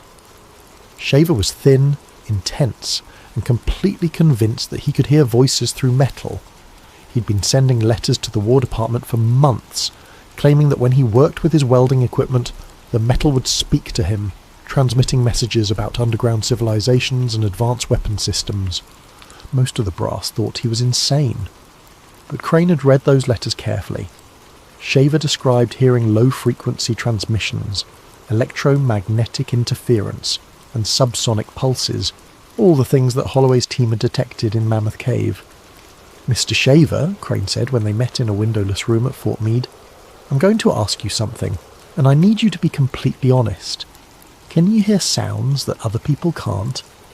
Shaver's eyes were bright, feverish. I can hear them right now, Colonel. Through the walls, through the floor. They're always there, underneath everything. Most people just don't know how to listen. What do they say? They're not saying anything. Not in English, anyway. It's more like instructions, technical specifications. I've tried to write it all down, but it comes too fast. He pulled a worn notebook from his jacket. I think someone's down there, deep down, and I think they're trying to warn us. Crane took the notebook. The pages were filled with diagrams, equations, and strange linguistic symbols that looked almost like ancient hieroglyphics. But scattered among the apparent madness were acoustic formulas that were technically sound, electromagnetic field calculations that matched classified research, and geological cross-sections that showed remarkable accuracy. Mr. Shaver, how much do you know about subsurface geology? Nothing, sir. I'm a machinist. Then where did you learn this? Crane pointed to a detailed diagram showing limestone cavern systems beneath the Appalachian mountain range. Systems that matched classified USGS surveys that Shaver couldn't possibly have accessed. Shaver leaned forward, his voice dropping to a whisper. I told you, Colonel. They told me, the ones below. They call themselves the Tero, and they say there are others down there too. Bad ones. They call them the Dero, the detrimental robots, abandoned machines from an ancient race that are still active, still functional, still broadcasting. Crane closed the notebook slowly. Either Richard Shaver was the most elaborate hoaxer in American history, or he was detecting something real, something that was about to become a matter of national security. Mr. Shaver, how would you like to work for the United States Army? March 1945, Acoustic Intelligence Division, Underground Research Facility. Over the next year, Project Echo expanded rapidly. They installed listening stations in caves across Kentucky, Tennessee, and Virginia. They recruited academic geophysicists under the guise of mineral surveys. They developed more sensitive equipment capable of detecting electromagnetic anomalies through solid rock. And they found more signals. The 18 Hz hum wasn't isolated to Mammoth Cave. It appeared in Luray Caverns, Virginia, in Cumberland Caverns, Tennessee, in Carlsbad Caverns, New Mexico. Always deep, always precise, always modulated in the same pattern. Lieutenant Holloway, now promoted to captain and leading the field research teams, stood in the operations centre studying the map of North America that now bristled with red pins marking detection sites. It's a network, he said to Colonel Crane. Look at the pattern. These aren't random. They form geometric relationships, triangulation points. Crane studied the map. Holloway was right. Connected the detection sites and you got a series of overlapping triangles, all pointing toward three central locations: Mount Shasta in California, the Four Corners region of the Southwest, and somewhere beneath the Appalachian Mountains. What are they pointing at? Crane asked. I don't know yet, sir. But Shaver had an idea. He thinks they're not transmitting to us. He thinks they're transmitting to each other. Communications? Navigation, maybe, or some kind of monitoring system. He compared it to the way submarine hydrophones triangulate position. If these signals are emanating from deep facilities, they might be using the Earth's crust itself as a transmission medium. Crane was quiet for a long moment. Then he opened a locked file cabinet and removed a folder marked Eyes Only, Crater Classification. What I'm about to show you doesn't leave this room, Crane said. 3 weeks ago we broke a German cipher transmission. It was incomplete, corrupted, but we got enough. The Nazis were conducting similar research. They called it Ahnenerbe Section Bergwerk, the Ancestral Heritage Mining Section. They were looking for what they called Urtechnology, pre-human technology. He laid out several photographs, aerial reconnaissance of German mountain facilities in Bavaria, partially destroyed by Allied bombing. Among the ruins were exposed tunnel entrances, descending at impossible angles into solid rock. Tunnels were too smooth, too regular to be natural formation. We think Hitler was searching for underground weapons facilities left by some ancient civilization. We thought it was occult nonsense. But now... Crane gestured at the map with its constellation of red pins. Now, I'm not so sure... Holloway felt his mouth go dry. Sir, are you saying that the Germans might have found something? I'm saying that in April of last year, all German transmissions from their Bavarian research sites went silent. Not destroyed. Silent. The last message we intercepted was a single word, repeated 17 times. Hören, German for listen. The two men stared at each other in the fluorescent light of the operations centre, both thinking the same impossible thought. Sir, Holloway said slowly, what if the signal in Kentucky wasn't trying to reach us? What if it was responding to something the Germans activated? Crane picked up the phone on his desk. Get me the Office of Strategic Services, priority clearance. Tell them we need to talk about what we found in Germany. The war in Europe was almost over, but something else, something far older, was just beginning. Act 2. The Shaver Files, 1946 to 1952. June 1946, Chicago, Illinois. Ray Palmer was having the best year of his career, and it was making him deeply nervous. As editor of Amazing Stories magazine, he'd published Richard Shaver's accounts of underground civilizations for the past year. The Shaver Mystery Series. Sales had exploded. Every issue sold out. They were getting thousands of letters from readers claiming they too could hear the voices, that they too had encountered evidence of the underground world. It should have felt like triumph. Instead, it felt like being watched. Palmer sat in his cramped office above the print shop, staring at the letter that had arrived that morning. No return address. Postmarked Washington, District of Columbia. Inside was a single typed sentence. You are disclosing classified research under the guise of fiction. Cease publication or face federal investigation. Palmer lit a cigarette with shaking hands. He'd suspected for months that Shaver's stories were more than just imagination. The technical details were too accurate. The geological descriptions matched real cave systems. And there were the phone calls, anonymous, threatening, always late at night. A knock at the door made him jump. "It's open," he called, trying to keep his voice steady. A man entered, tall and grey-suited, with the kind of neutral face that you forgot immediately after seeing it. He carried a leather briefcase and moved with the careful precision of someone used to being in control. "Mr. Palmer," the man said, not offering his hand. "My name is Robert A. Marsh. I'm a geophysicist with the Army Corps of Engineers." "I don't need any engineering work done," Palmer said, trying for humour and failing. Marsh closed the door behind him. "No, but you need to see something before they make you stop publishing." He opened the briefcase and removed a small black canister. From it he extracted several strips of microfilm and laid them on Palmer's desk. "What is this?" Palmer asked. "Insurance," Marsh said, "and proof." "Look at them." Palmer held the first strip up to the light. It showed a technical diagram, tunnel systems, geometric and precise, cutting through layers of geological strata. At the top of the schematic, in neat military lettering, Terro Access, Point 7A, Mount Shasta Sector. Palmer's hands went numb. Terro. The name Shaver had used for the benevolent underground race in his stories. How? Palmer couldn't finish the sentence. "Your friend Mr. Shaver wasn't making it up," Marsh said quietly. "He was describing classified military surveys. We've known about deep-level anomalies since 1943. The Army has been mapping them, and now certain elements within the government want the whole thing buried, literally and figuratively. Why are you showing me this?" "Because I think the public has a right to know, and because I'm part of a group within the service who believes that what's down there isn't a threat. It's a resource, maybe even a lifeline. But the intelligence agencies are moving to suppress everything. They're going to shut you down, Palmer. But if you move fast, you can get the truth out first." Palmer shuffled through the microfilm strips. There were dozens, cross-sections of underground facilities beneath Mount Shasta, the San Luis Valley in Colorado, a place called Dulce, New Mexico.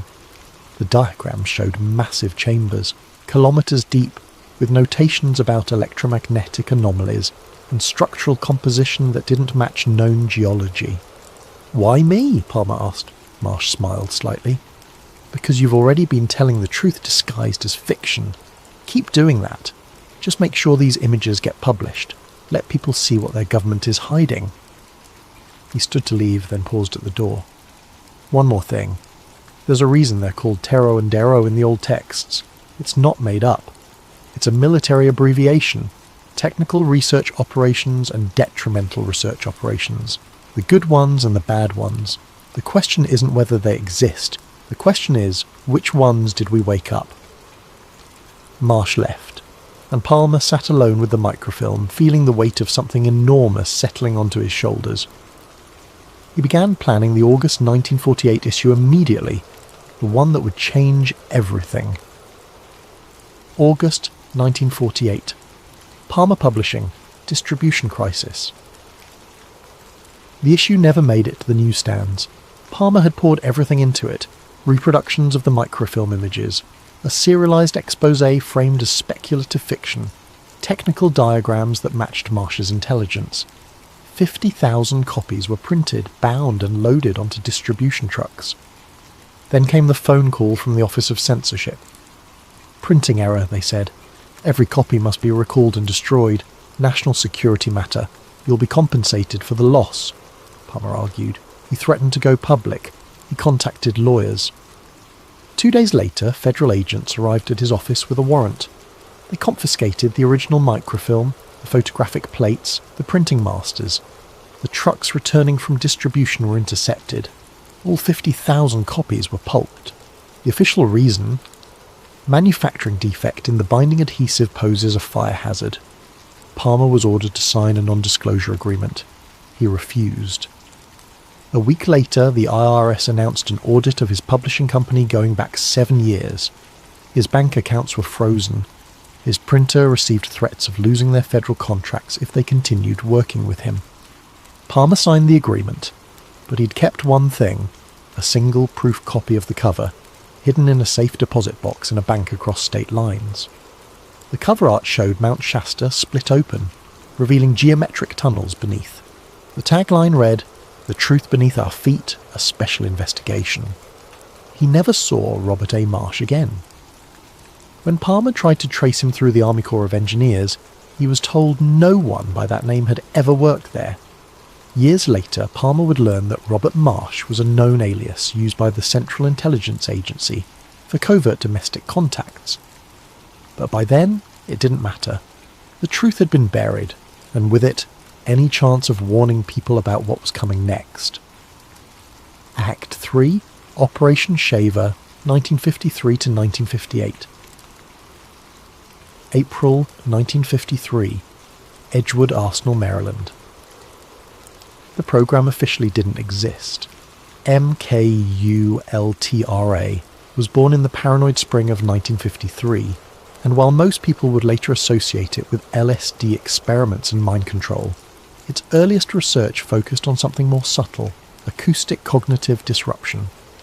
Major Robert Kellerman stood in the observation booth, watching through reinforced glass as the test subject. A volunteer soldier designated Subject 12 sat in the soundproof chamber below. The room was lined with speakers capable of producing frequencies from 5 Hz to 30,000 Hz, well below and above human hearing range. "Begin exposure," Kellerman ordered. The technician engaged the system. Subject 12 wouldn't hear anything. The frequency was 18 Hz, subsonic. But within seconds his behaviour changed. His breathing became rapid. He stood up, looking around the empty chamber with growing agitation. His hands began to shake. Heart rate increasing, the medical observer reported. 90 beats per minute, 100, 110. Subject 12 backed into a corner, his eyes wide with terror. He was experiencing what the researchers called infrasonic panic, the fight-or-flight response triggered not by any visible threat, but by an inaudible frequency. "Terminate exposure," Kellerman said. The frequency stopped. Within minutes, Subject 12's heart rate normalized. When questioned afterward, he reported feeling an overwhelming sense of dread and presence, as if something malevolent was in the room with him. This wasn't new science. But what interested Kellerman was the source material for the research. A classified file labelled Acoustic Cognitive Disruption Subsurface Frequency Study, which referenced the Shaver letters from 1943. The working theory was elegant. Richard Shaver hadn't been insane. He'd been sensitive to low-frequency electromagnetic interference that most people couldn't consciously detect. The voices he heard were his brain's attempt to interpret subsonic signals as linguistic communication, a kind of auditory pareidolia, like seeing faces in clouds. But there was a problem with that theory. The signals were too organised. November 1956, Nevada test site. The monitoring station at Groom Range was temporary, erected to track seismic disturbances from the nuclear tests in the desert. But the equipment had picked up something that had nothing to do with atomic bombs. Lieutenant Colonel Frank Ashworth reviewed the data for the third time, hoping he'd misread it. He hadn't. "Tell me again what I'm looking at," he said to the technician, a young physicist named Bernard. "Subsonic transmission, sir. 18 Hz bass frequency with harmonic overtones. Has been cycling every 11 hours for the past 6 days. Source." Bernard pointed to the seismograph readout. "Beneath us, sir. Approximately 4,000 feet down. But here's the thing. The signal isn't constant. It's modulated, like Morse code. But the pattern doesn't match any known communication protocol." Ashworth felt a chill despite the desert heat outside. He'd heard rumours about the Shaver research. Most officers dismissed it as Cold War paranoia, the intelligence community chasing ghosts. But this? Could it be Soviet? He asked. "No, sir. The signal predates our tests here. We checked the archives. There are seismograph readings from this location going back to 1954 showing the same pattern, long before we established this facility." Ashworth picked up the phone and called Washington. Within hours, Operation Shaver was officially reactivated, and the Nevada site became ground zero for what would eventually become Area 51, though its purpose had nothing to do with aircraft. They were listening, and whatever was below, it was speaking. December 1958. Classified research memo. The memo that crossed CIA Director Alan Dulles' desk was brief and terrifying in its implications. Subject: Operation Shaver, Nevada Subsurface Analysis. Classification: Crater. Summary: Continuous monitoring of subsurface signals beneath Groom Range facility confirms artificial source. Signal characteristics inconsistent with Soviet technology or natural geological phenomena. Pattern analysis suggests encrypted communication using Earth's crust as transmission medium. Recommendation: expand monitoring to additional sites identified in 1943 Project Echo survey. Establish permanent underground listening facility. Designate operation highest classification level. Concern: if signals represent active pre-human technology as theorized, strategic implications require immediate executive briefing. Unknown capability level. Unknown intent. Unknown. Whether signals represent surveillance, communication, or targeting data. Addendum: Subject Richard Shaver, deceased October 1958. Cause: undetermined. Autopsy showed unusual calcification in auditory nerve tissue. Pathologist noted, "Never seen anything like this." Dulles initiated the executive briefing. The facility that would become Area 51 was authorised not to study flying saucers, but to monitor the voice of something far older, speaking from miles beneath the American desert. And the question that nobody could answer: was it talking to us or calling someone else? Act 4. The Phoenix Caves, 1962 to 1971. March 1962, Cheyenne Mountain, Colorado. The excavation of NORAD's underground command center was the most ambitious military construction project of the Cold War era. Tunneling into Cheyenne Mountain to create a nuclear-proof facility required moving millions of tons of granite, drilling through solid rock at depth that had never been attempted. And on March 17, 1962, the drill crew broke through into something impossible. Site engineer Thomas Rourke stood at the edge of the void, his flashlight beam disappearing into absolute darkness. The chamber they'd exposed was enormous, at least 200 feet in diameter, with walls that reflected light like polished metal. "Cut the drill," he ordered. The pneumatic shriek of the boring machine ceased, leaving only the sound of dripping water and the breathing of the 6-man crew. "What the hell is this?" Foreman Jack Lynch whispered. Rourke approached the wall, reaching out to touch it.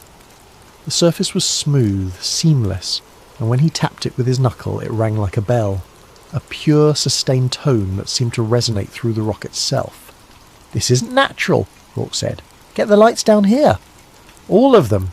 And when they rigged the portable generators and flooded the chamber with light, the full scope of what they'd found became clear.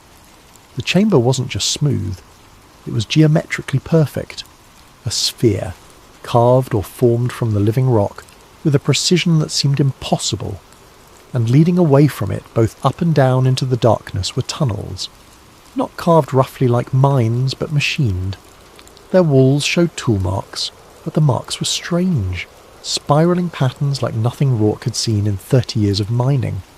Sir, look at this," one of the crew called from the far side of the chamber. Rourke made his way across the smooth floor. The man was pointing to a section of wall where the metal surface seemed to have cracked or corroded. Beneath it was another layer. Not rock, but something organic-looking, almost fossilised, with patterns that resembled circuitry or neural tissue. Rourke's hands were shaking as he took photographs. This was beyond his pay grade, beyond anyone's pay grade. "Nobody talks about this," he said to his crew. "Not to your families, not to other workers, not to anyone, understand?" They nodded, but Rourke could see the fear in their eyes. They all felt it. The same sensation that the test subjects in Edgewood had reported. The sense of presence, of being watched. 3 days later, 2 members of the crew, Michael Torres and James Beckman, volunteered for a survey mission deeper into the tunnel system. They descended on ropes with radio equipment and battery lamps, their voices crackling back to the surface team. "Tunnel extends at least 500 feet down," Torres reported. "The walls, they're warm. I can feel heat through my gloves." "Any sign of where it leads?" Rourke asked. "Negative, just keeps going." "Wait, static." "Sir, there's something down here. Some kind of..." The radio shrieked with feedback, a piercing whine that made everyone in the command tent rip off their headsets. When they got the channel clear, Torres and Beckman were gone. The rescue team that descended found their equipment, radios, lamps, rope harnesses, all neatly stacked at the bottom of the measured shaft. No bodies, no blood, no sign of struggle. But scratched into the metallic wall in letters 6 inches high was a single word in Spanish. Escucha. Listen. June 1963.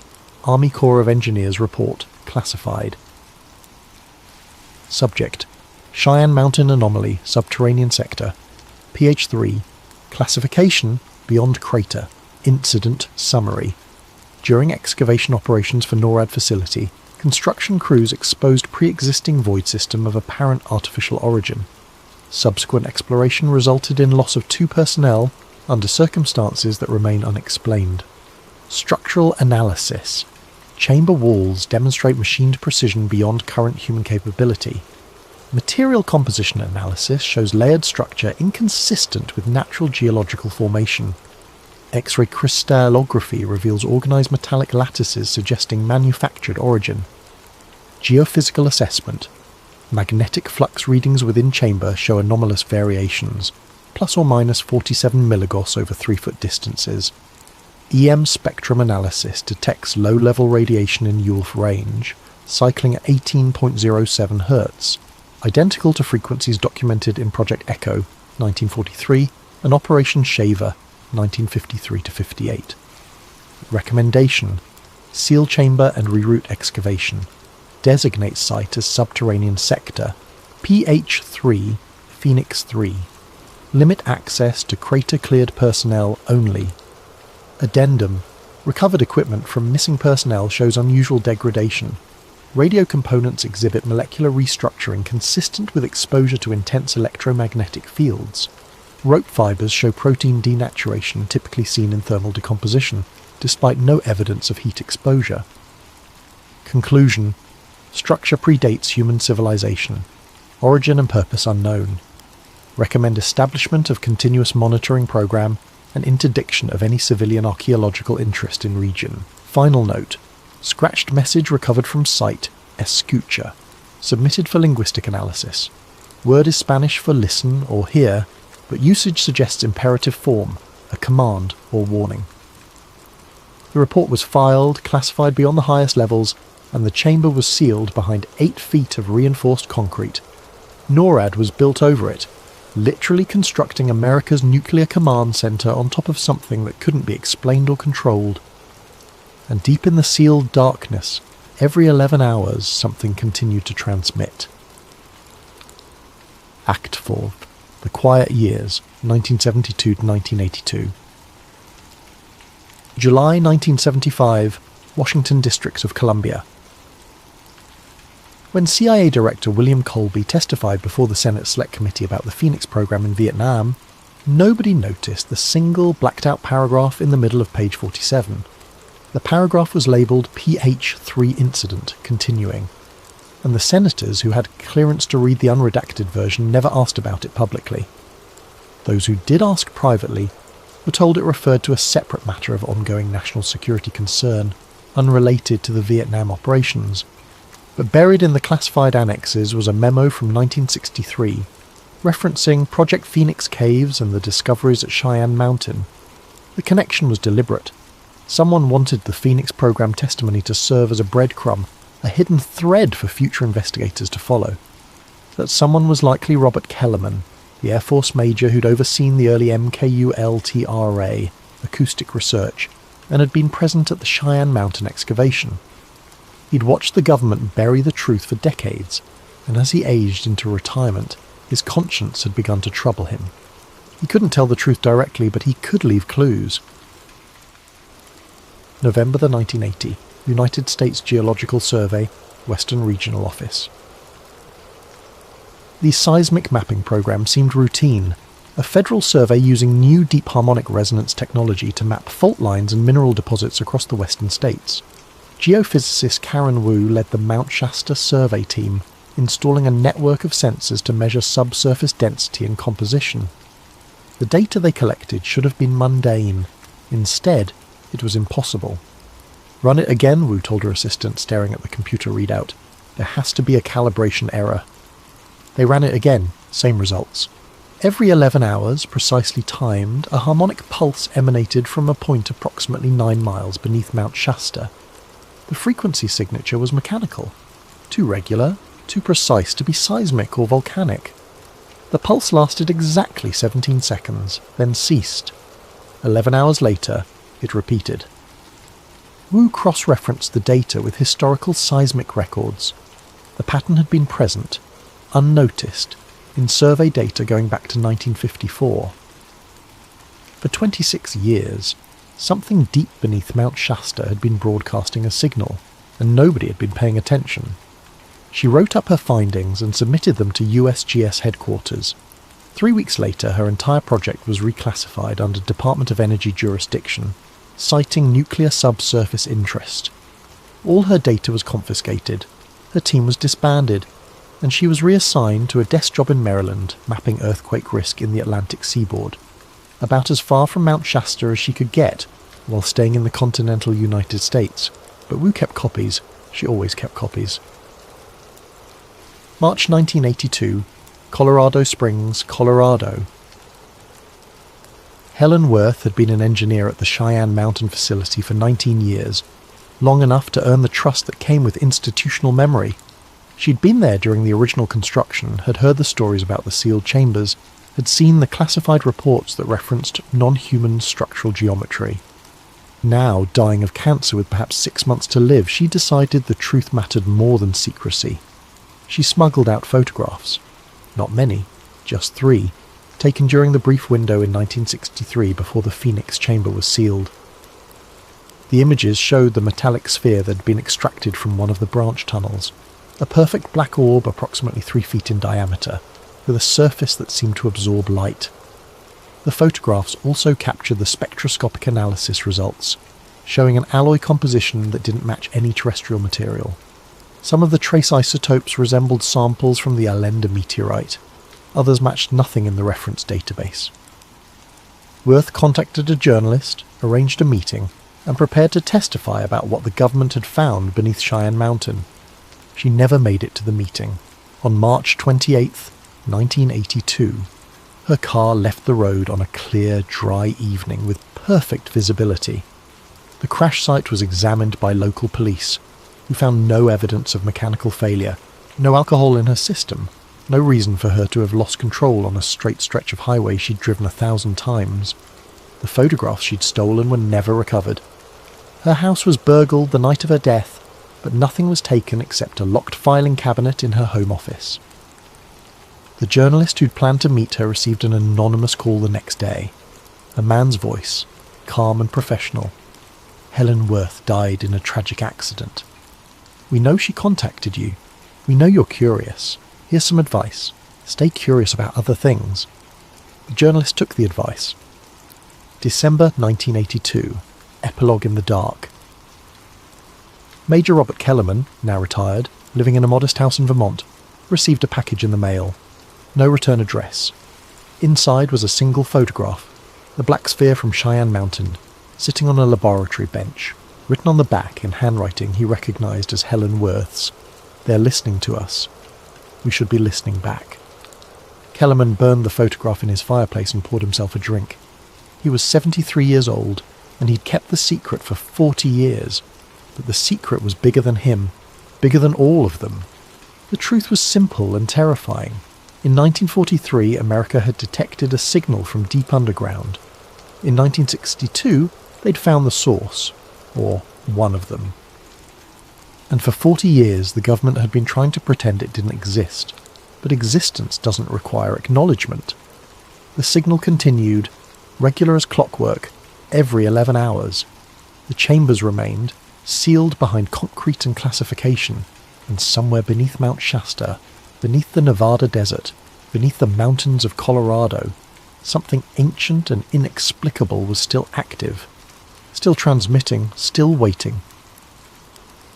Epilogue, the document, present day. January 2024. National Archives, declassification release. The document appeared without fanfare in a routine declassification release, part of the ongoing process of making Cold War-era research papers available to the public. Most of the releases were mundane, budget reports, personnel files, mundane correspondence. But buried among them was a thin file labelled Project Echo, Acoustic Intelligence Division, Special Research Unit, 1943 to 1946. Graduate student Marcus Chen found it while researching his dissertation on World War II surveillance technology. At first, it seemed like exactly what it claimed to be, research into submarine detection using cave acoustics. But the final page caught his attention. It referenced a suppressed appendix designated Appendix R, subharmonic resonance signatures detected beneath continental shelf. The appendix itself was not included in the release. Instead, there was a note. Material continues to be classified under crater protocols. Expected declassification, 2043. 100 years. They were keeping it secret for 100 years. But the final line of the release document was visible, stamped in faded red ink. Source localization indeterminate. However, pattern repetition suggests intelligent modulation. Frequency, 18.07 Hz. Recommendation, continuous monitoring required. Chen stared at those words for a long time. Then he did what any good researcher would do. He started cross-referencing. He found Karen Wu's name in a 1980 USGS report about Mount Shasta seismic surveys, a report that had been partially redacted but was now available. He found references to Project Phoenix in declassified Air Force budget documents. He found Richard Shaver's letters in the FBI archives, complete with bureau notes dismissing them as the ravings of a paranoid schizophrenic. But he also found something else, a geophysics paper published just 6 months earlier by a team at Stanford University.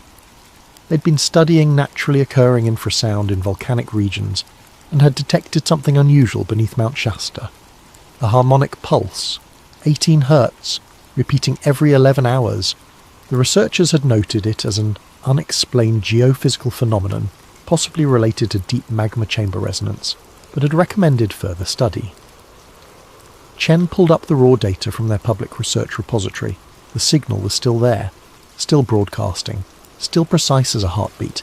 81 years after Lieutenant Holloway first heard it in Mammoth Cave, the echo was still sounding. March 2024, Mount Shasta, California. Chen made the drive from Berkeley on a cloudy spring morning, bringing portable seismic monitoring equipment borrowed from the University Geology Department. He hiked to a remote location on the mountain's northern slope where the Stanford team had placed their sensors. He set up his equipment and waited. At exactly 2:47 p.m, his laptop screen lit up with activity. The seismograph showed a clear pulse, 18 Hz, subsonic, lasting 17 seconds. His electromagnetic field detector registered a corresponding spike, and his audio recorder, running through frequency shifting software to make the infrasound audible, captured something that made his skin crawl. It wasn't random. When shifted up into the audible range and played back, the pattern had structure, rhythm, almost like... Chen played it again, slowing it down, analysing the wave patterns. It was language, or something like language. A signal that carried information, repeating the same message over and over across decades, perhaps across centuries. He sat on the mountainside as the sun set, watching his equipment record cycle after cycle, the ancient transmission, still broadcasting from miles beneath his feet. And then Chen made a decision. He packed up his equipment, drove back to Berkeley, and wrote the most important paper of his life. He included everything. Project Echo, the Shaver letters, the Cheyenne Mountain discoveries, Karen Wu's data, and his own recordings. He cited every declassified document, every piece of evidence that was now part of the public record. He titled it, The Echo Below, Evidence for Subsurface Artificial Signal Transmission Beneath Western North America, 1943 to present. He submitted it to the Journal of Geophysical Research. It was rejected within 48 hours. Insufficient peer review of extraordinary claims. He submitted it to 3 more journals, all rejected.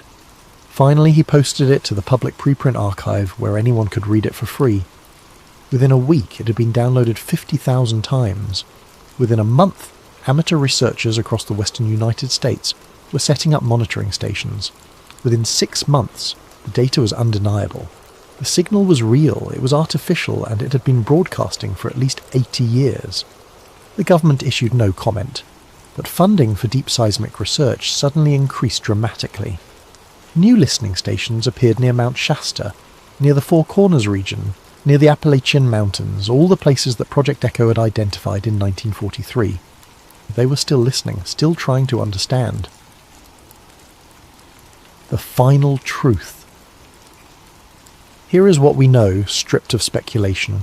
In 1943, the United States military detected an artificial signal from deep underground. The signal was precise, repetitive, and unexplainable by natural geology. For 80 years, various agencies tried to understand, suppress, and contain this information. People died, careers were destroyed, documents were buried, but the signal never stopped. Today, with modern equipment and freed from Cold War secrecy, we can confirm that something beneath the western United States is transmitting. It has been transmitting since at least World War II. It may have been transmitting for thousands of years before that, waiting for someone with the right technology to listen. We don't know what it is. We don't know who built it. We don't know what the message says. But we know it's there. Richard Shaver wasn't crazy. The Terror and Error weren't fantasy. Project Echo wasn't paranoia.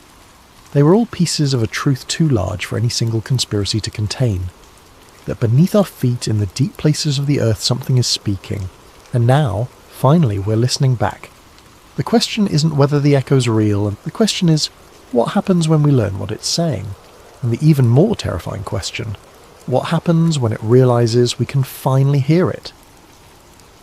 This story is built on a foundation of real history.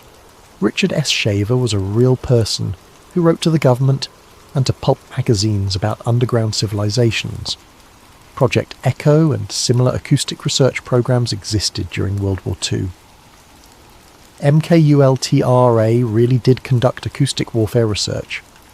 The Cheyenne Mountain facility really was built in the 1960s, and declassified documents do reference geological anomalies encountered during construction. The signal beneath Mount Shasta, the 18 Hz pulse broadcasting every 11 hours, that's where documented history ends and speculation begins. But here's what keeps me awake at night. In a 2019 geophysics paper, researchers really did detect an unexplained harmonic resonance beneath Mount Shasta. They called it a geological phenomenon and moved on. Maybe they were right. Or maybe, like Lieutenant Holloway in that Kentucky cave in 1943, they heard something real and chose not to ask the next question. The truth is often buried, but it's never silent. Keep listening.